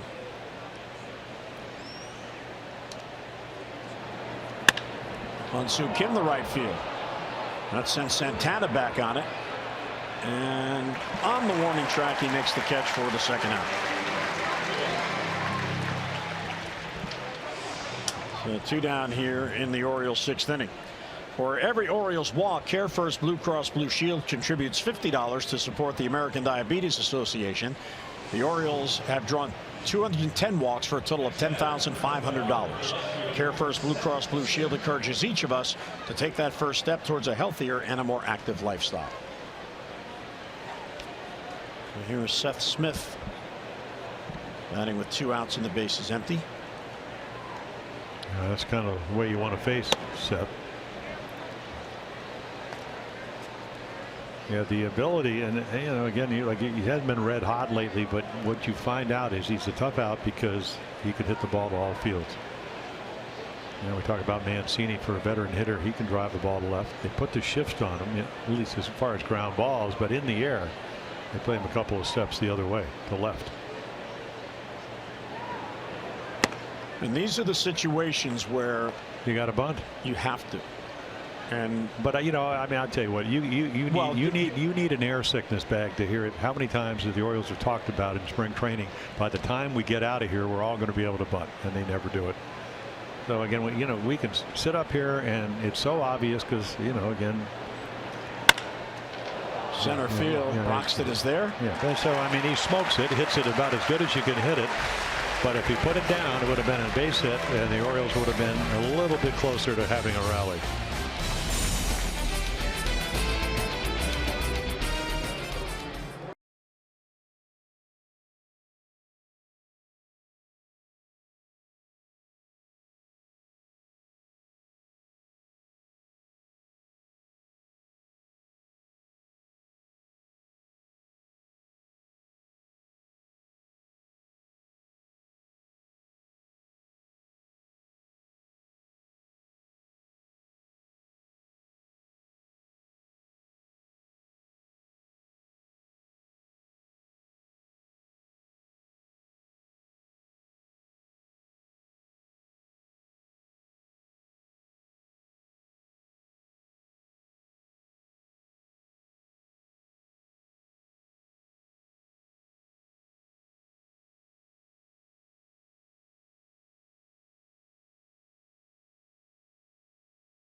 Comes up in the bottom of the 6th, and the day is done for Ubaldo Jimenez. Hyun-Soo Kim pinch hit for him, so Ubaldo's line for the day, Jim, and the 3 home runs, the difference. Yeah, well, that's really what does it. And the 4 hitters, in the second to get to 3-0 lead, and then a couple of solos, all on fastballs. Did not have the command, and again, he got out pitched at least to this point by Jimmy Nelson. Tyler Wilson comes on. So again, certainly, we've seen the ability when he keeps the ball down in the strike zone to pitch at this level. Yeah, so fastball, he's got a little bit of a cut in it, and then the curveball and the changeup. Well, Jimmy Yacobonis, who pitched yesterday and went 3 1/3, was sent back to AAA. Orioles felt like they needed a fresh arm, so they bring back Tyler Wilson. Yeah, just in case they needed a long man. That's why Tyler comes up. Jason Aquino is also here. He'll be activated tomorrow. Chris Tillman will go on the paternity list, and Aquino will take the spot in the rotation It would have been Tillman's day to pitch tomorrow, but Wilson's here today. Aquino will be here for Tillman tomorrow, and Zach Britton will also be here tomorrow. Well, he's here now, but he'll be activated tomorrow. Yeah, again, the paternity list, what? 3 days. Minimum of 1 day, maximum of 3, which is what I was told. There you go. 2 and a low and away strikes. You know, Tyler, they can pitch anywhere from about 89, and we've seen him at 93. But to me, it's about making good pitches for him. And we, you know, it's funny. He's had 2 outstanding starts against one of the best hitting teams in baseball over the last 2 years, and that's been the Red Sox. Because he did exactly what he just did. He could dot eyes on the outside corner and then use the curveball to throw it underneath the strike zone. Going to get a lot of major league hitters out. Well, Tyler back with the Orioles, his first appearance since May the 27th in Houston. He was sent down the following day. There's Zach Britton hanging out in the bullpen with his buddies. Looking at Richard Blyer. Now the lefties, they always hang out together. Wow. I figure Richard sits close enough to Zach that sinker will become a mainstay of his repertoire. Maybe some of that velocity will rub off on Blyer. That too. Yeah, Richard Blyer, for a guy that's not overpowering, has done a nice job. Sure has. It was a nice acquisition by the Orioles. Keon Broxton, bunt single and a run scored his first at bat. Yeah, just think about it. Voit hits the home run, and then what does he do? Drop a bunt down. For a young hitter, pretty imaginative play. There's a good changeup. We don't see a lot of that from Tyler, but certainly could be an integral part of his windup and his repertoire. And then he throws it perfectly low and away. Roger McDowell looking on.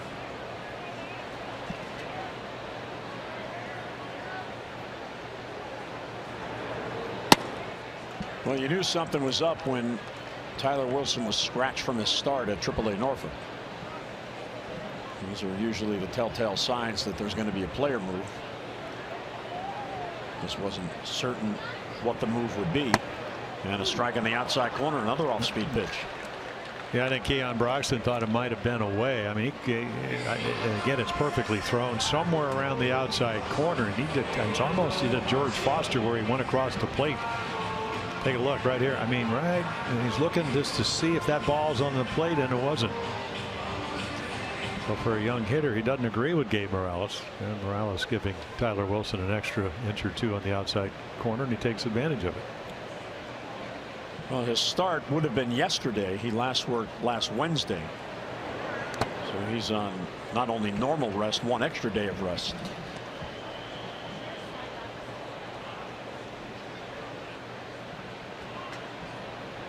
Now, AAA Norfolk this year 2-4 with a 4.73 ERA.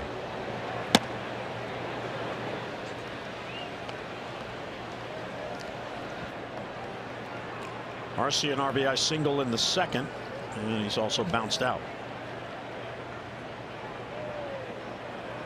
Milwaukee at 45-40. They have spent 44 days in first place.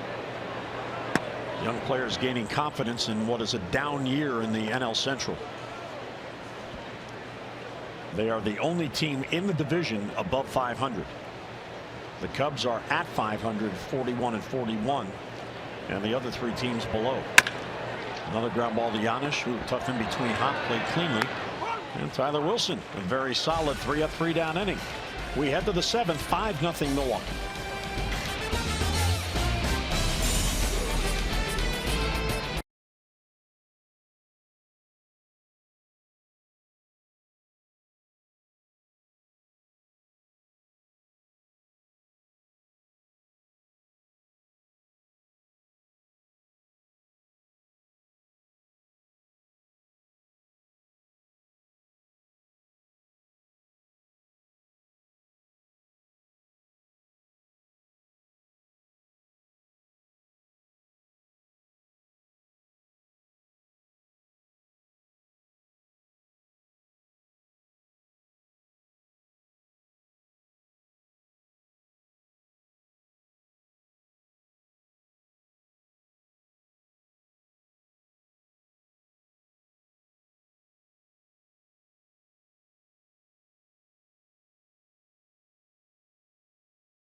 Veterans on the Tour of Honor, the Stars and Stripes Honor Flight at Miller Park. 25 veterans, World War II, Korean War, Vietnam War.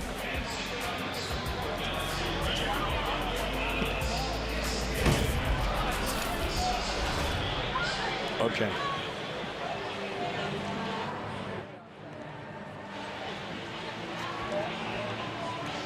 Just a reminder, as you enjoy a cold one, to look forward to Miller Time later in today's game. And as we promised you, it is Miller Time, and there are 25 veterans of World War II, the Korean War, and the Vietnam War. During batting practice, the Brewer players wore jerseys with the names of the veterans and then presented those veterans with those jerseys in a very moving ceremony prior to the game. 25 veterans for each player on the roster, veterans of World War II, the Korean War, and the Vietnam War. So a real nice gesture by Milwaukee, as the veterans were honored here today for their service, and we certainly thank them for all they have done for us, so we could come here and watch a baseball game in freedom. Members of all of the branches of service, and there were several that served in 2 different wars. Exactly, and of course people standing throughout the ceremony. Yeah, all the Brewers, when they took batting practice, were actually wearing the uniforms that they actually presented to the veterans. So here we go to the 7th. Orioles down 5-0. Manny going the other way, and that's a fair ball down the line. How about that? And Manny puts on the brakes and wisely slows that ball caromed to Santana. Well, hit it where it's pitched, and you know, again, this is what he does so well. You know, he gets strikes to hit. I mean, again, it's a fastball away. He doesn't even run because he thinks it's foul. But you know, umpire that matters, Adrian Johnson, calls it fair. You want to get your batting average healthy. Here's the whole field.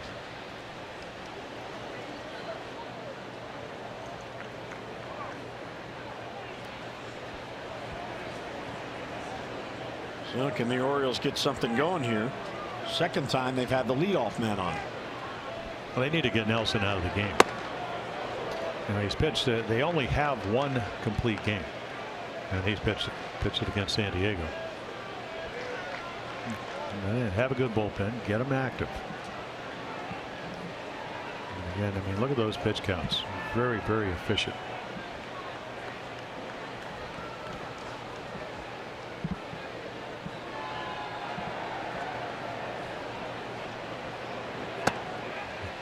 There you go, 2-0. Well, and again, and if you're Craig Counsell, Derek Johnson, the pitching coach, you start looking for that. I mean, overthrew the last 2 pitches. And they're looking for outs. You know, the Orioles are looking for base runners.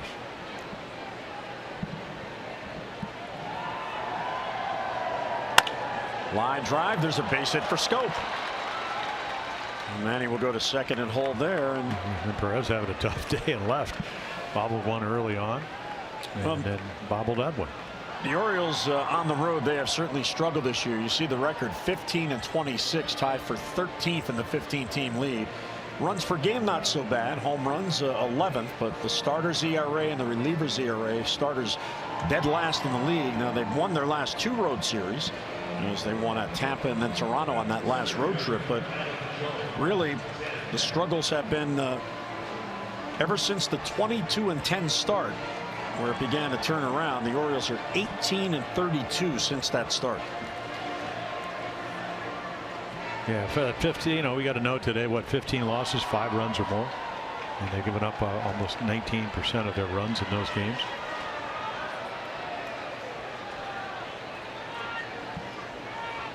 So 2 on with nobody out. I don't think Adam Jones is not thinking if they're going to give me the bunt, which they're doing, and I may drop one down. We've seen him do it. And deep at third is Travis Shaw, and now Nelson having second thoughts about the pitch selections that Stephen Vogt is giving him, so he calls him out to the mound.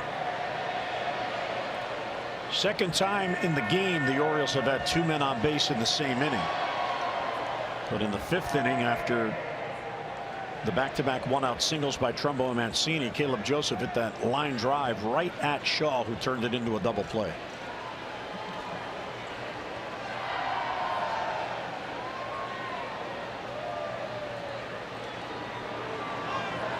and Adam will take low 1-0.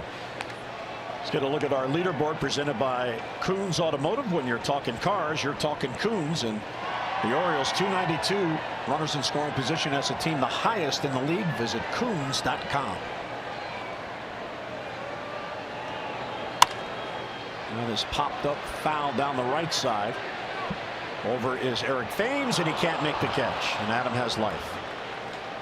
Yeah, you want to get to it. You know, I was asking Craig Counsell, you know, so you get Eric Thames, you know, he said he's a little more mobile. He's played left field in what, about 19 games for him, and that ball, I mean, hits off the cushion before he gets there.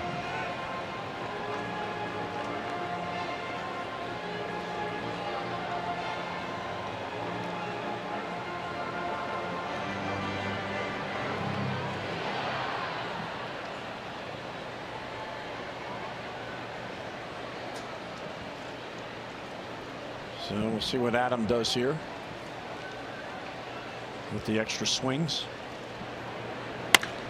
Ground ball to third. Out at third, throw to first, and Pion. Eric Thames down the line. Schoop is heading to third. He'll be held there, and Jones ends up at second. Yeah, for some reason, again, Travis Shaw, he's going to make a nice play. He catches it, he tags the base, so you get the first out, and then he takes this kind of a stutter step, and then he airs it out. I don't know if he wanted to get Thames enough time. So watch here. Here's your easy out, and right here, I mean, I don't know what he's thinking. Second, and then he just doesn't have a direct line to first. It does not make a good throw. So I think he initially thought just step on third, get to force at second, and that's where your secondary leads come in. Didn't have a play there, and then throws it away. So a chance to put a couple on the board. Here's Joey Ricker to pinch hit for Mark Trumbo. Remember, Trumbo hit that ball right off his foot. Outside, 1-0.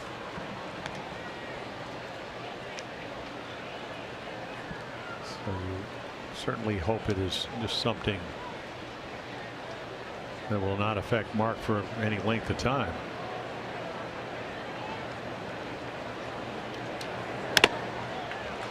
And we got a piece of Stephen Vogt. Yeah, that badge of courage, being a catcher right here. A little slider that he just nicks somewhere off the hand. Might have gotten the leg and the hand.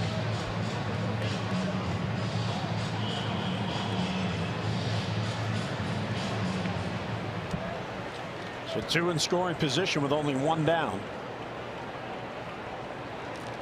See if the O's can take advantage of the throwing error.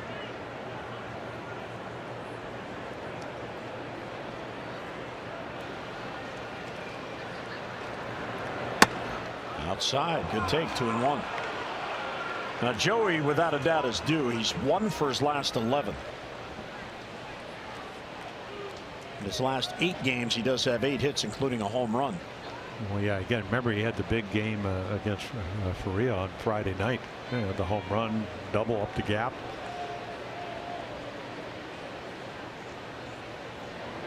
And that one misses outside. So all of a sudden, maybe the plate moving a little bit. Well, the first time they've really put pressure on Nelson. He had a couple of guys on early, and as you mentioned, the line drive to the third baseman Shaw. The same happened here, but he throws it away, and that allows the Orioles to maybe get on the board here. Swing and a miss. By the way, Trumbo left with a left calf contusion. Yeah, that's where he probably hit the foul ball.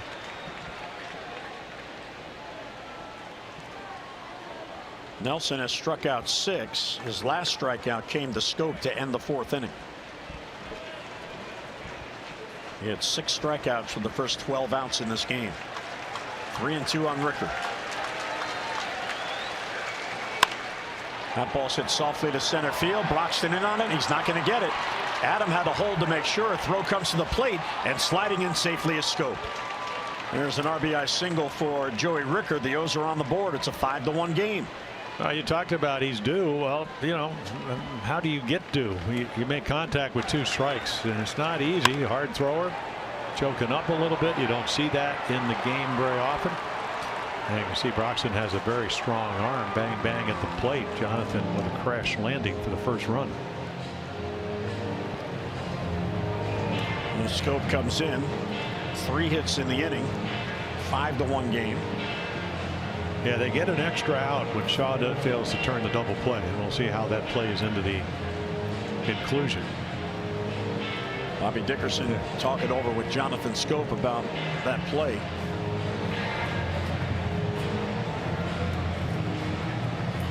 Meantime, the pitching coach Derek Johnson is out for a chat.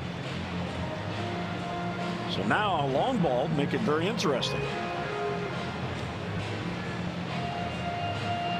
Nelson has allowed just 10 home runs in his first 16 starts. And here at Miller Park, he's allowed just 4. Well, what you'd like to do is what they did yesterday in the second inning when they scored 4 runs. You know, 1 extra base hit. They just, you know, had sustained offense, but none of them long balls. I mean, that certainly wouldn't hurt. Here's Mancini. He'll take a strike on 1. And for Jimmy Nelson, Jacob Barnes getting loose, one of the 8 relievers in the Milwaukee pen.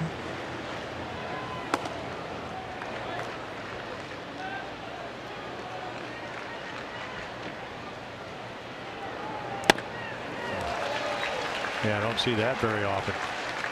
It's almost usually he lets the ball travel so well, but it's almost like he said, okay, I'm looking fastball, I'm going to swing wherever it is. And chase one way off the plate.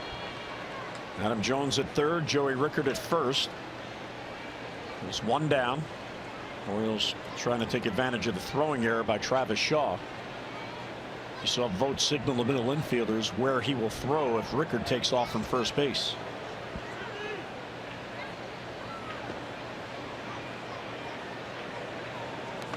Yeah, nice play by Stephen Vogt. Just saved the wild pitch. Yeah. Well, not only that, if the ball gets away, you might have scored a run, but also the double play wouldn't be in order. And then, I mean, Nelson, if you can't strike out Trey Mancini, would love to have him do what he did earlier in the game, which is bounce into a double play. The Orioles want to stay away from that. The wild pitch would have kept that. Adam Jones, the lead runner at third, with Rickard at first.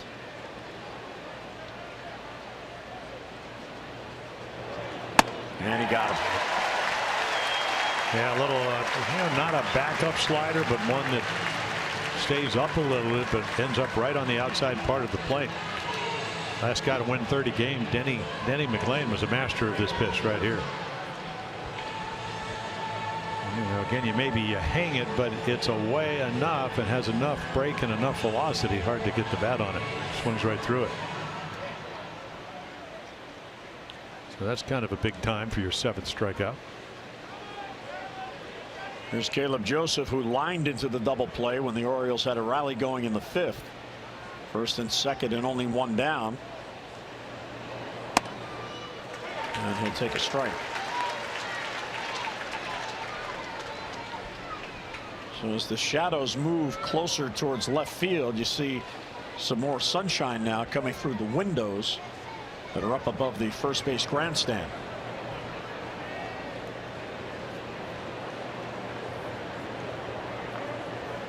Rickard runs. Pitch is taken high. Throw to second base. He is safe. There's a stolen base for Joey Rickard. So now base hit could get 2 in. Yeah, you'll look at the time of Nelson. We told you 8 out of 10. Now make it 9 out of 11. And then you make that decision even though you're 4 runs down. Stephen Vogt's never been a guy. I mean, quick release. Look how quickly he gets rid of it. He just doesn't have a lot of arm strength. And the throw a little bit off as he cuts it a little bit.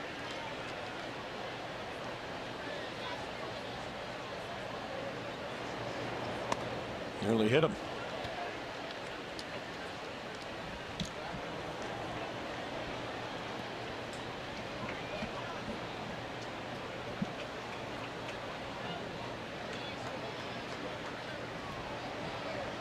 Caleb has a 4-game hitting streak going. Almost had to hit his last at bat, but he hit it right at the third baseman.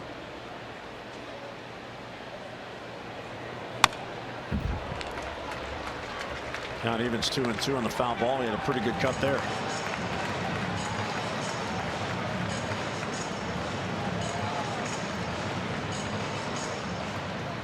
Orioles need a big 2-out hit. They're right back in it if Caleb can come through.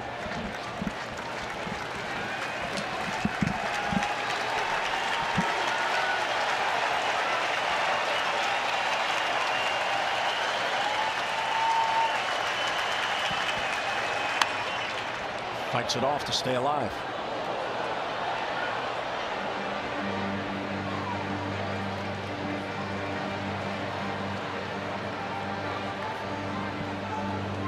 Giannis on deck if Caleb keeps it going. And then the pitcher spot behind Giannis right now. That is Tyler Wilson.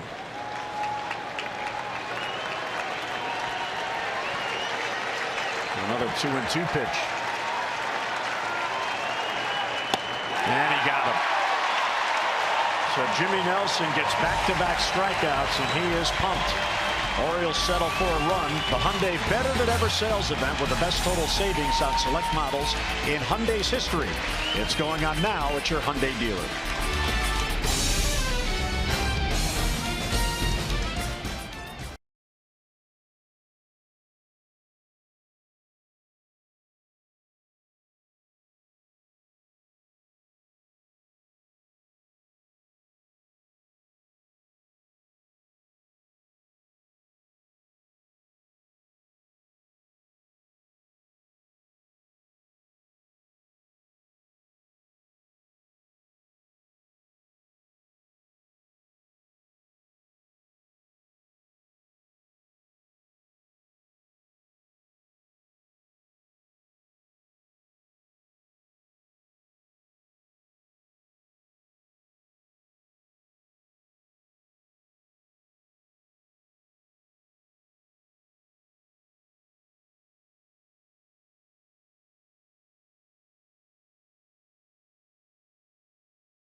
See, of course, Lou Gehrig Appreciation Day. It was on the 4th of July back in 1939. His number 4 was retired after MC Sid Mercer informed the sellout crowd that the man of honor was too moved to speak.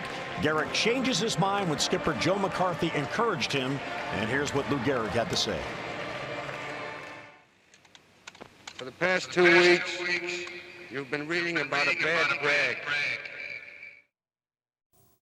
When you look around, wouldn't you consider it privilege to associate yourself with such a fine-looking man as is standing in uniform in this ballpark today?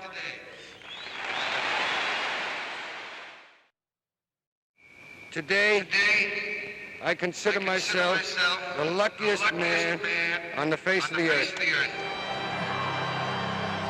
So Lou Gehrig Day on July 4th, 1939, and really, Jim, that was the first old-timers day because they brought back Murderers Row from Gehrig's early years in the 20s, and then what became the Bronx Bombers, and there's a base hit leading off here in the 7th inning. That's Eric Sogard, who was pinch hitting for the pitcher Nelson. But Lou Gehrig, 493 home runs, 1,995 RBIs. Of course, his streak that Cal broke was 2,130 consecutive games. He benched himself in that 39 season, May 2nd, 1939. Later was diagnosed with ALS. And then he passed away at the age of 37, June 2nd, 1941. Well, when we were in Detroit, actually, some of the history of the hotel we stayed at, I think with the old Sheridan book Cadillac, was that's where he actually really felt it for the first time there was something wrong. So now they will apparently pinch run for Eric Sogard, who comes in and does what he's been doing since he came over the beginning of the year. There's Brent Suter, yesterday's pitcher. Well, he beat out a base hit, so you know he knows how to run.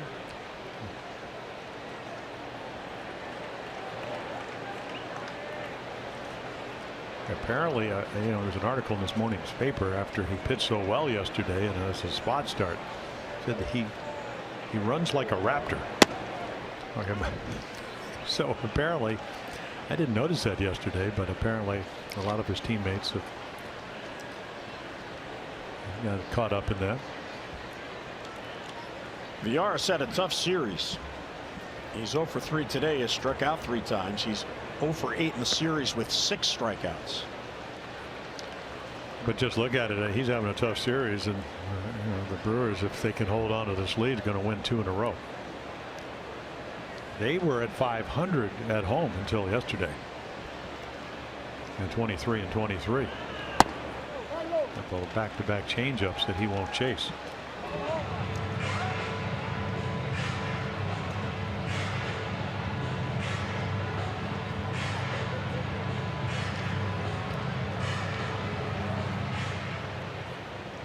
Suter, the pitcher, pinch running at first for Sogard, who singled.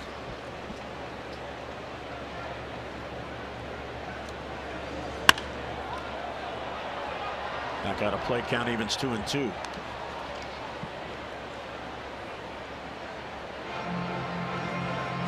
So the Orioles were held to 1 unearned run yesterday, and they get 1 run here.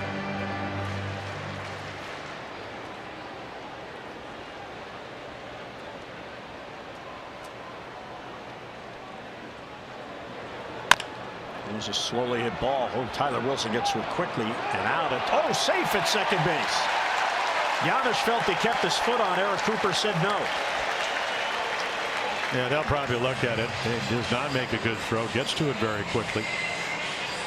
And again, you can just see him slow his arm down, and I think they'll review that. Looked like he had it. Yeah. And again, perfect throw. They might even turn a double play. But he drags his foot across the bag as the Raptor tries to break up the double play. Pretty aggressive running there by a pitcher. Yeah. Throw sailed on him. Giannis did a real good job dragging the foot. Yeah, you can see him drop his arm, and the ball does tail. And Eric Cooper doing the umpire, and it looked like he was right there to make the call. The cameras don't lie. New York City, of course, the Chelsea section of Manhattan, that's where the replay center is for Major League Baseball. And here's what goes on during the games. You see all of the screens of all the games going on and all the staff that they have. And there are the umpires looking at the plays, and they make the decisions and then relay it back to the field. So Eric Cooper and the crew chief, Gary Cederstrom, is on your right, are listening to their colleagues, and they have come to a decision. Yeah, he's out. And he's out. Yeah, you can see, and they showed it up on the center field diamond vision, and whatever you want to call it here. And again, watch him drag his foot right across the bag. Ball's in the glove, and the toe is on the top of the base. And again, the errant throw makes it close. But nice challenge by Buck Scholl. And in fairness to Cooper there, as we saw in that angle, the foot of Giannis may have been blocked on the view that Cooper had because of Suter's sliding in, but they did get it right. So here's Eric Thames, runner at first now with 1 down. Villar finally gets on base. Yeah, he can run. I don't know if they'll run here. 15 out of 19, 62 steals with 18 caught stealing last year. I led the National League.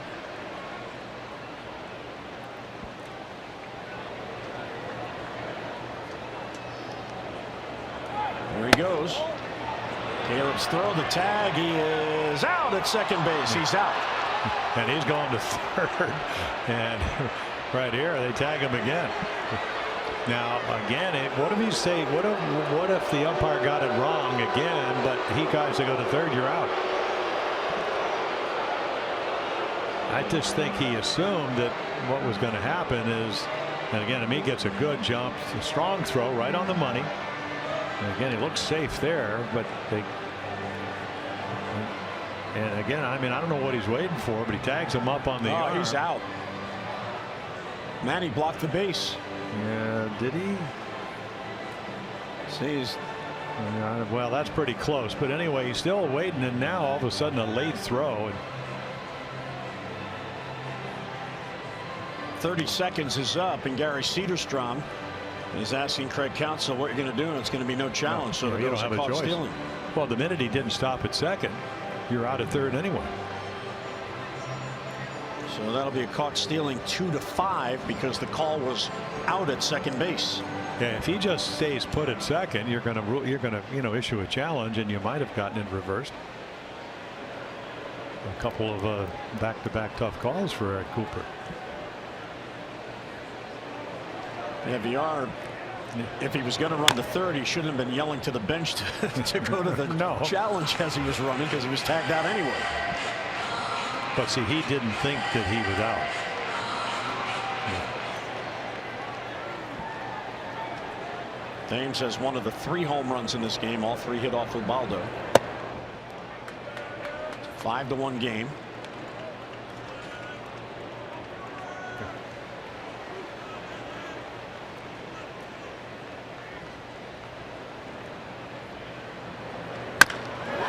Another one hit the right field and deep. Rickard is back on it. That ball is gone. It carries over the wall into the Oriole bullpen. All the home runs, with the exception of the Stephen Vogt on the 1-2 pitch, were in hitters' counts. That's back-to-back home runs for Eric Thames, all on 3-1 counts.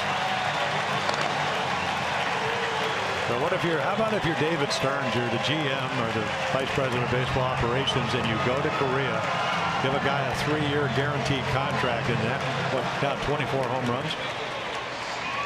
Actually make it 23.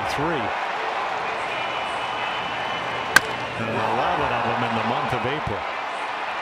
Yeah, he hit 11 in April to set a franchise record. Well, you see a fan favorite here. 108 miles an hour, and it just cleared the wall. Well, and again, he worked the count into his, and then got a good, into his favor, got a good pitch to hit. You try to stay away from those counts. If you do get into those counts, you try to make better pitches. And if you don't, the good hitters, they're looking for their pitch. They're going to have a swing with well-intentioned swing. And that's exactly what's happened this afternoon. Well, 2 of the home runs have been hit with 2 men down in the inning. Shaw's in the 5th, and the home run here by Thames in the 7th.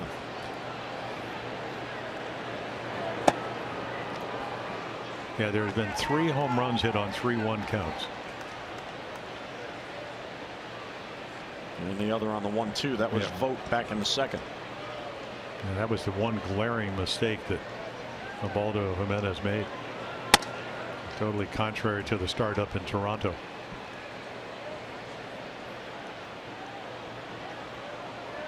Well, 2-2 on Domingo Santana, the Milwaukee right fielder.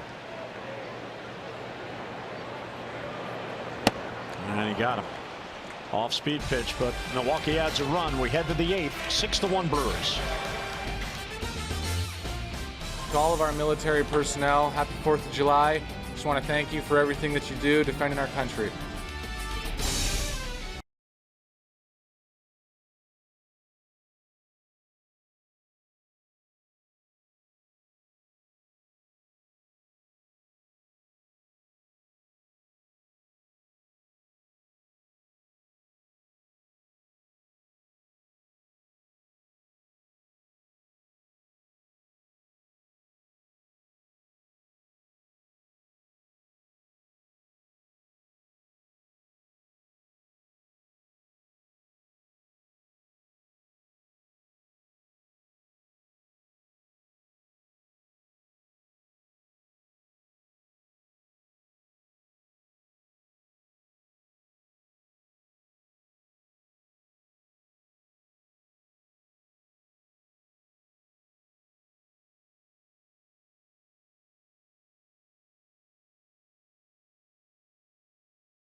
Highlights, Jack Vogt, 6 games, 3 home runs now with the Brewers, 2-run shot. And then Eric Thames, home run number 22, would make it 4-0. Eric Shaw, his 17th home runs, 5-0. And then Thames would come back and hit another home run for the 6th run. That's your Geico highlights. 15 minutes to save you 15% or more on car insurance. Visit geico.com to see how much you could save. So Jimmy Nelson, a chance to win for the 7th time. Pitches very well, gets some big strikeouts. When the Orioles have a rally going in the 7th. Strikeout 7 and 8. So again, 25 balls, 62 strikes.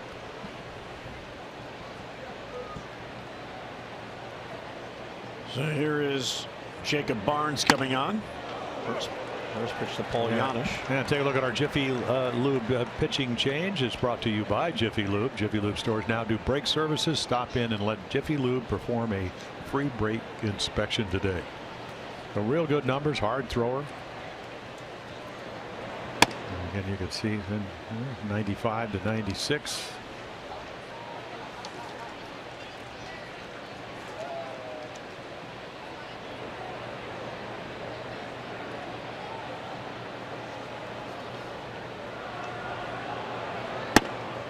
Well, the Orioles need base runners once again, down by 5. It's Janisch, then Kim, who stayed in the game in the double switch after he pinch hit for Ubaldo, and the pitcher spot is due after that in Seth Smith's spot. Borderline pitch and a called strike.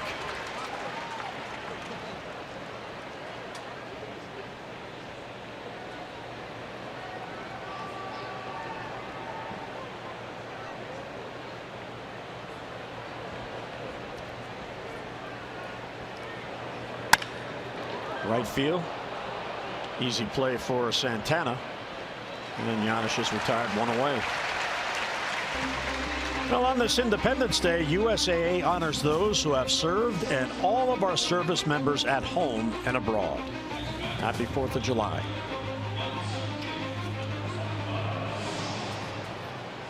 Stars and Stripes in left center field.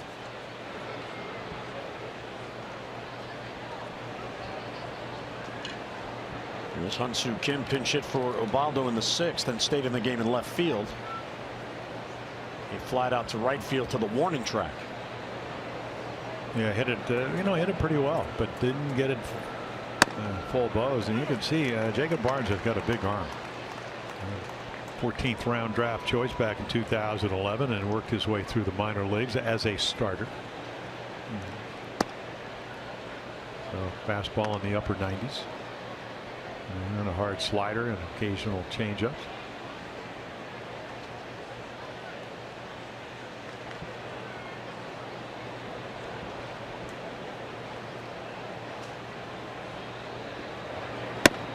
Well, the Orioles in this series have run into some pretty good pitching on the other side and ineffective starting pitching on their side. So that combination led to an 8-1 loss yesterday and a 6-1 deficit here today.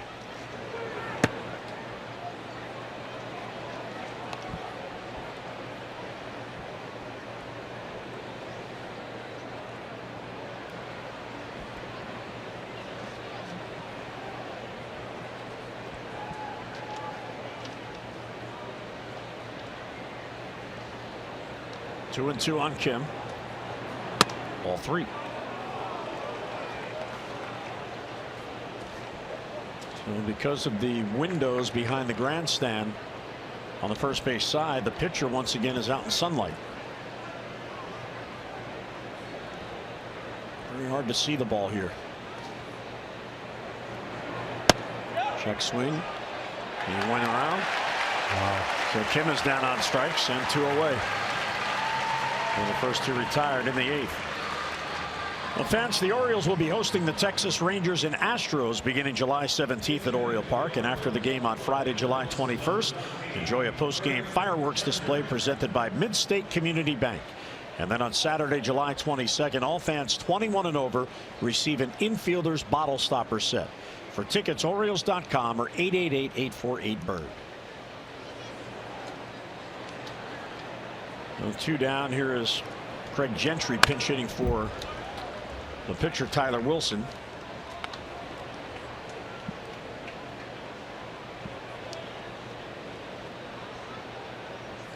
Well, it's nice to have a hard throwing righty thrown out of the shadows at 96 to 98.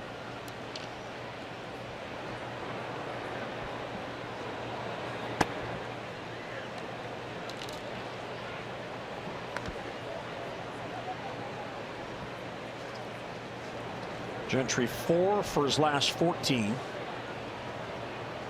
His last 5 games with an at bat. He often gets into games late in games defensively. Occasionally will pinch run.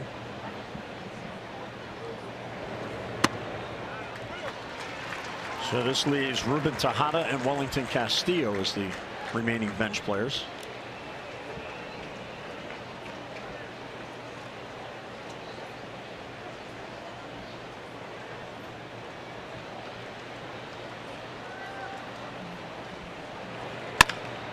And a comebacker. So a nice job by Barnes. He comes on in a 3-up, 3-down inning. Mid-8th. Milwaukee in front.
Orioles and Brewers wrap up this 3-game series tomorrow. Jason Aquino will be called up to replace Chris Tillman, who heads to the paternity list. He'll face Matt Garza. Our coverage on MASN 2 begins at 6:30 Eastern Time with those extra presented by Jeep. And then game coverage at 7 o'clock. We've got all the access you need right here on MASN. Oriole fans disappointed in this series. Birds lost 8-1 yesterday, trailing 6-1 here today. And here's Miguel Castro to come on to work in the 8th. Yeah, again, he's actually pitched pretty well. When he gets in trouble, just too many pitches in the middle of the plate. Learning at this level, not only do you have to throw hard, use your changeup and breaking ball, which he has, but also make good pitches. You can see lefties have hit him better than righties. And again, the home runs usually on either changeups or breaking balls in the middle of the plate. But for a young kid, only 22, throws strikes. What, his last appearance, I think with the bases loaded, they brought him in. And he was able to pitch very well.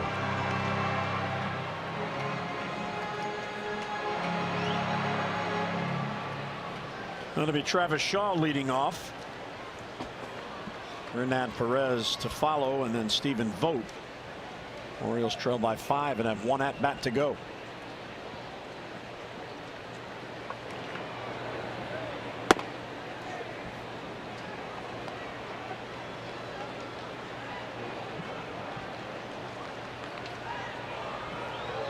Castro last pitch on Sunday, got it to 2 of the 3 games against Tampa Bay, a couple of scoreless appearances.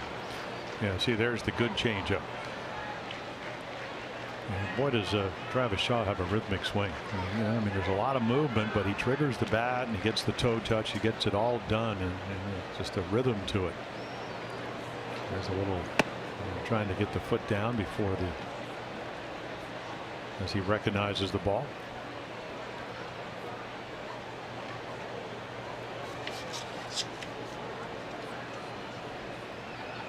Milwaukee has 8 hits in this game, and 4 of those hits home runs. Now, how about the approach? They throw him a fastball from Ubaldo Jimenez away. He just kind of taps it into left field. The next time works to count to 3-1 and homers deep to right field. Another good changeup.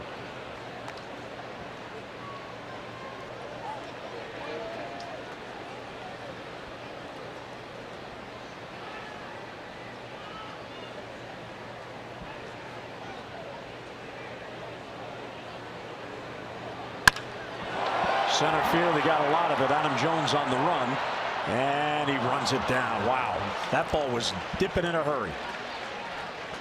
So 1 down on the fine running catch by Adam, and 1 away. Well, happy 4th of July. Enter our 4th of July giveaway on Facebook. Check out facebook.com/MASSAN-Orioles for your chance to win an autographed Adam Jones jersey. That's facebook.com/MASSAN-Orioles for your chance to take home a Jones jersey from MASSAN. Yeah, long run over a couple steps to right center. A little ice cream cone there. Yes. See the gold on his glove from his gold gloves. The glitter. See, it's gold. He earned that. 4 of them. I used to always ask Brooks Robinson, he wins 16 consecutive Gold Gloves. Brooks, where do you keep them? I mean, are they all in one room? Well, where do you keep all those Gold Gloves? That's a 16. You could find room for 4. What did he tell you, Jimmy? It's a secret. He doesn't want people to know. Only Connie knows. Nice slider, yeah, from Miguel Castro. Well, they get him from Colorado right at the end of spring training, and he's done a nice job. You need arms, and it's a good slider. Perez down on strikes.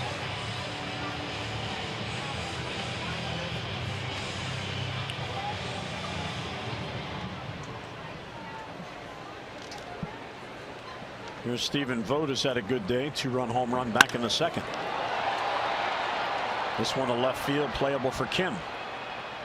And he's got it. So Miguel Castro comes on, a 3-up, 3-down inning. We head to the 9th. O's come to bat, down by 5.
Southwest, yes to low fares with nothing to hide. That's transparency. And a few Orioles fans here at Miller Park in Milwaukee. They're hoping for a big comeback. Orioles come to bat trailing 6-1. And a new pitcher comes on, Carlos Torres for Milwaukee. Yeah, a veteran, pitched with the White Sox, Colorado, the Mets, and now 2 straight years with Milwaukee. So again, ERA a lot higher than last year. Last year 3-3 with a 2.73. A lot of strikeouts, not a lot of hits. 78 strikeouts in 82 and a third innings, and one of the leaders in the National League of innings tossed out of the bullpen. So he comes in with a 6-1 lead. Even spent 1 year in Japan. Yep. Well, again, you look through. I mean, released by the White Sox all the way back in 2010, then played in Japan, then signed with Colorado, 2 years later. So he'll go to work on Manny Machado. Well, you always say, I mean, when you're on the bench, give him a finish. So let's get the then Torres. And there's a pitcher's pitch. Out to the short. Arcia high, but nice footwork there by Thames on the back end, and one away is Machado. First ball swinging. This copyrighted telecast presented by authority of the Orioles. It may not be reproduced or retransmitted in any form, and the accounts and descriptions of this game may not be disseminated without the express written consent of the Orioles.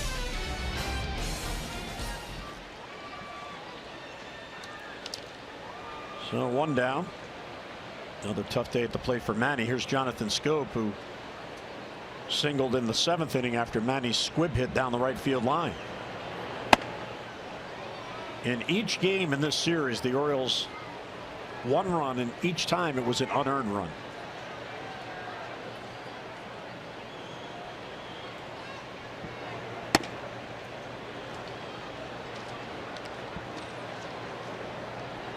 So Schoop 1 out of 3. He had a hit in yesterday's game as well. Yeah, well, this is where you got to try to grind it out. All the good hitters do. Or you want to go 1 for 4, or do you want to go 2 for 4? Manny said, "Yeah, I'm not interested in that second hit. I'll just swing at a pitcher's pitch. First pitch I see." Not an ideal approach to have a quality at bat. 3-1 on Jonathan, 1 out, nobody on, with Adam Jones on deck.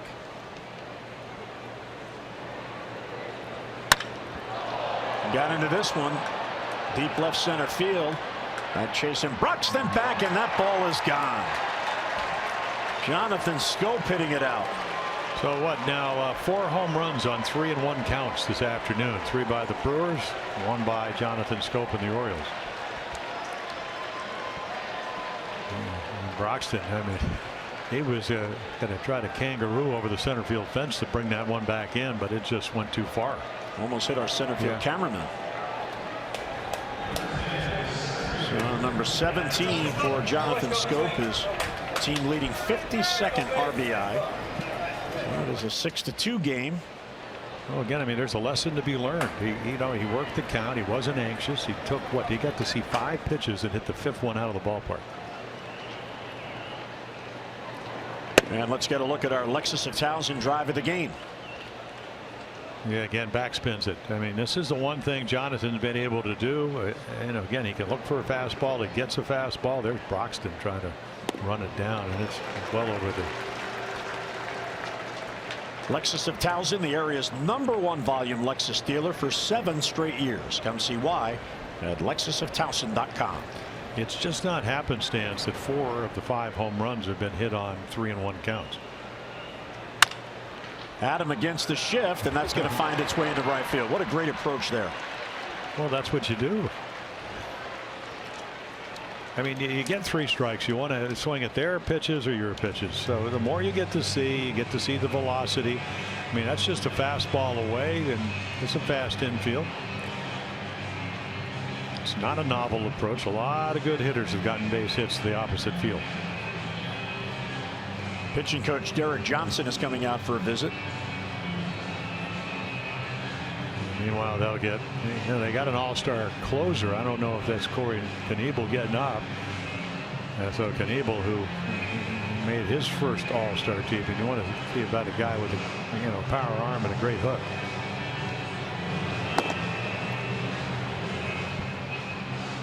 So Johnson heading back to the bench, and fans, you can crush home runs and dominate in your very own Derby competition in the official MLB.com Home Run Derby game.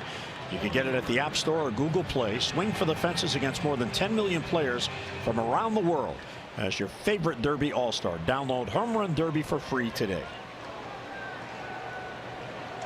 Well, one more base runner becomes a save situation. Joey shows bunt, takes a strike. And now he'll get Shaw at least playing a step or two closer. So if he, it makes it a little bit more difficult to cut off a ground ball headed to left field.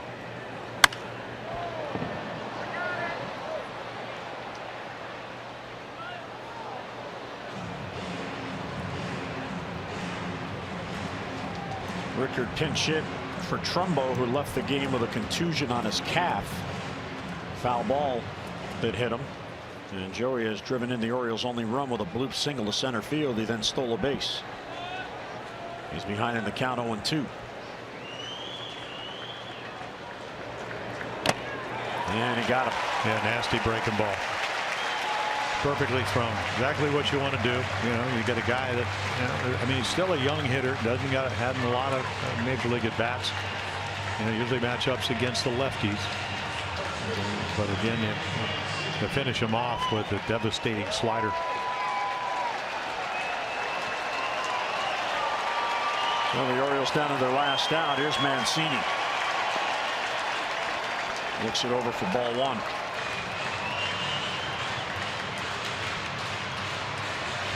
Trey 1 out of 3. He had 2 hits in the game yesterday.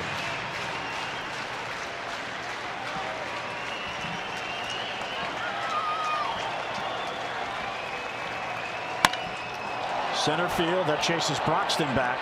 Still going back on it and runs it down at the wall, and that's how the game ends. Mancini gave it a ride, the deepest part of the ballpark, and Broxton with his tremendous speed runs it down. And the Brewers have won both games in this series. Orioles get a run in the 9th. Final score here at Miller Park: Milwaukee 6 and the Orioles 2.